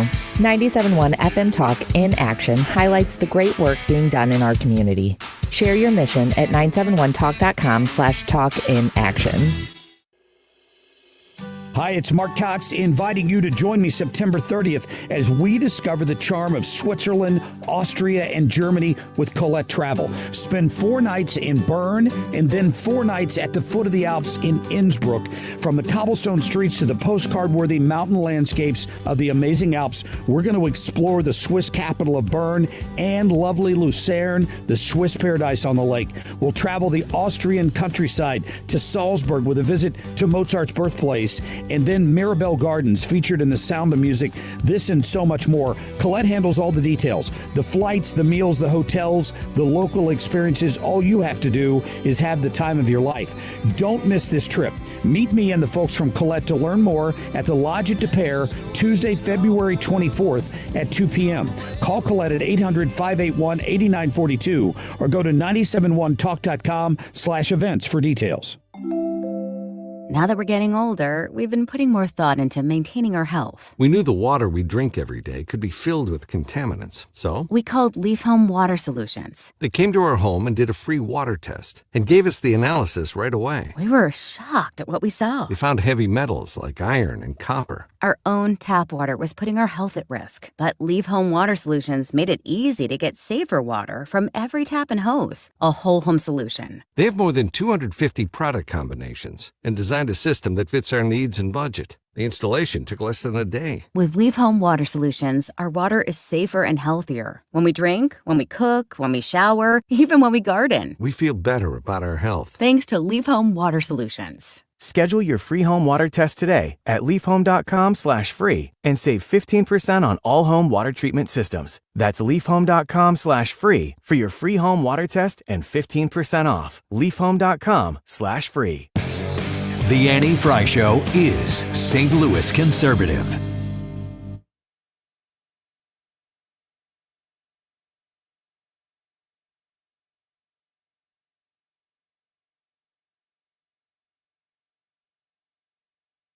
Welcome back to the Annie Fry Show. We're wrapping up the show here. Going to hand it over to Mark Reardon on the Mark Reardon Show next. Roundtable right off the top there on the show. So stick around here on 97.1 FM Talk or on the Odyssey app if you're streaming us live there anywhere you go in crystal clear connection. AUDACY. A couple more Ask Us Anything questions before we get to the end. We have a whole bunch on the YouTube chat. I'm going to choose this one from Dale. If you had the opportunity to orbit the Earth for a day or two, would you do it? Ooh, this kind of falls into the category of hell no. I knew you were a no on Except this. for the fact that I did the Blue Angels thing and I got the video out of it, and it's like been a really cool thing that I can say that I have done. What's scarier, flying around in an F-18? I've done that, and you can watch the YouTube video of it if you haven't seen it yet. It's an incredible experience. They had 4K video in the cockpit with me when I flew it. It's on my YouTube channel. Isn't orbiting the Earth way scarier? I don't know. Mm-hmm. Never done it. I would think so. All I know is I don't really know why it would be scarier because the unwanted fate is mostly the same. Yeah, you would just explode. Gravity. Or it takes longer. You get I don't out know. of orbit and go. Yeah, float away. Oh, I'm a heck yes to this question. okay, Katy Perry. I would love to do it, and I would love to be a pop star. Isn't it funny when Katy Perry's like advocating for like Greenpeace type of stuff? She like took a joyride to space. Yeah, the amount of fuel you wasted for no reason. Yeah. For no reason. Thank you to John, who made a $100 donation, and to Anthony, who has just made a $50 donation. We need one more donor to get to 70, and we are only $83 away from $7,000. Oh, that's a good spot to If we hit. could get $83 more before we wrap up the show here, that'd be awesome. Text Annie26 to 41444. Another one real quick before we get to the results of the poll. I'm going to ask you one of my own. Sorry, but I want to know. Have you ever been on a motorcycle? On a motorcycle? Yeah. Yeah, I used to ride with my grandpa around Hamel, Illinois all the time. Really? Yes. Well, that's cool. Yeah. He had a two-wheel motorcycle. Yes. Okay. That's what they are. Because I've also been on a three-wheel motorcycle. You belong in the sidecar. Oh. Yes, I did. Brad, real quick, yes or no? Oh, yeah, for sure. Dirt bikes. What should be our 4-option daily poll grading scale? 41% of you want us to combine D and F. Ooh. That's the winner. A, B, C, and D/F. Okay. 13%, the lowest vote total, was my scale, which I'm hurt by. 21% said leave C out completely, and 24% say combine C and D. I'm going to take a picture of this, and we will consider it for the next poll. We might just go to the star grading scale. Maybe. I don't know. Keep it here. Mark Reardon coming up next. Get those donations in. Annie26. Text Annie26 to 41444. Time now for today's Spotlight on Health Trends, sponsored by LendSeek. Day-to-day loneliness can impact physical health, according to researchers at Penn State University. A national study of daily experiences of adults between 35 and 65 finds even temporary spikes in loneliness can lead to fatigue, headaches, and nausea. Researchers emphasize that engaging in challenging, high-concentration activities can reduce momentary loneliness. Activities like playing an instrument, coding, or intense exercise. I'm Margie Schaefer. Last month, my business cash flow got tight. Sales were slow, invoices were late, and payroll was coming fast. My business is everything, and people rely on me. I can't let them down. I applied online at lendseek.com and had business funding in 24 hours. Business moves fast. Don't wait until it's too late. Whether it's lines of credit, term loans, working capital funding, or revenue-based financing, LendSeek is open for business. Apply now at lendseek.com. Do you owe $10,000 or more in credit card debt or personal loans? With credit card debt at all-time highs, Debt Relief Advocates is urgently notifying consumers of debt relief now being made available, designed to aid consumers with out-of-control credit card debt. Those who qualify and enroll for this relief program will only have to pay back a fraction of what they owe. This is not bankruptcy or a debt consolidation loan. This is a relief program that credit card companies would rather you not know about, as it ends your debt nightmare and saves you lots of money. Consumers owing at least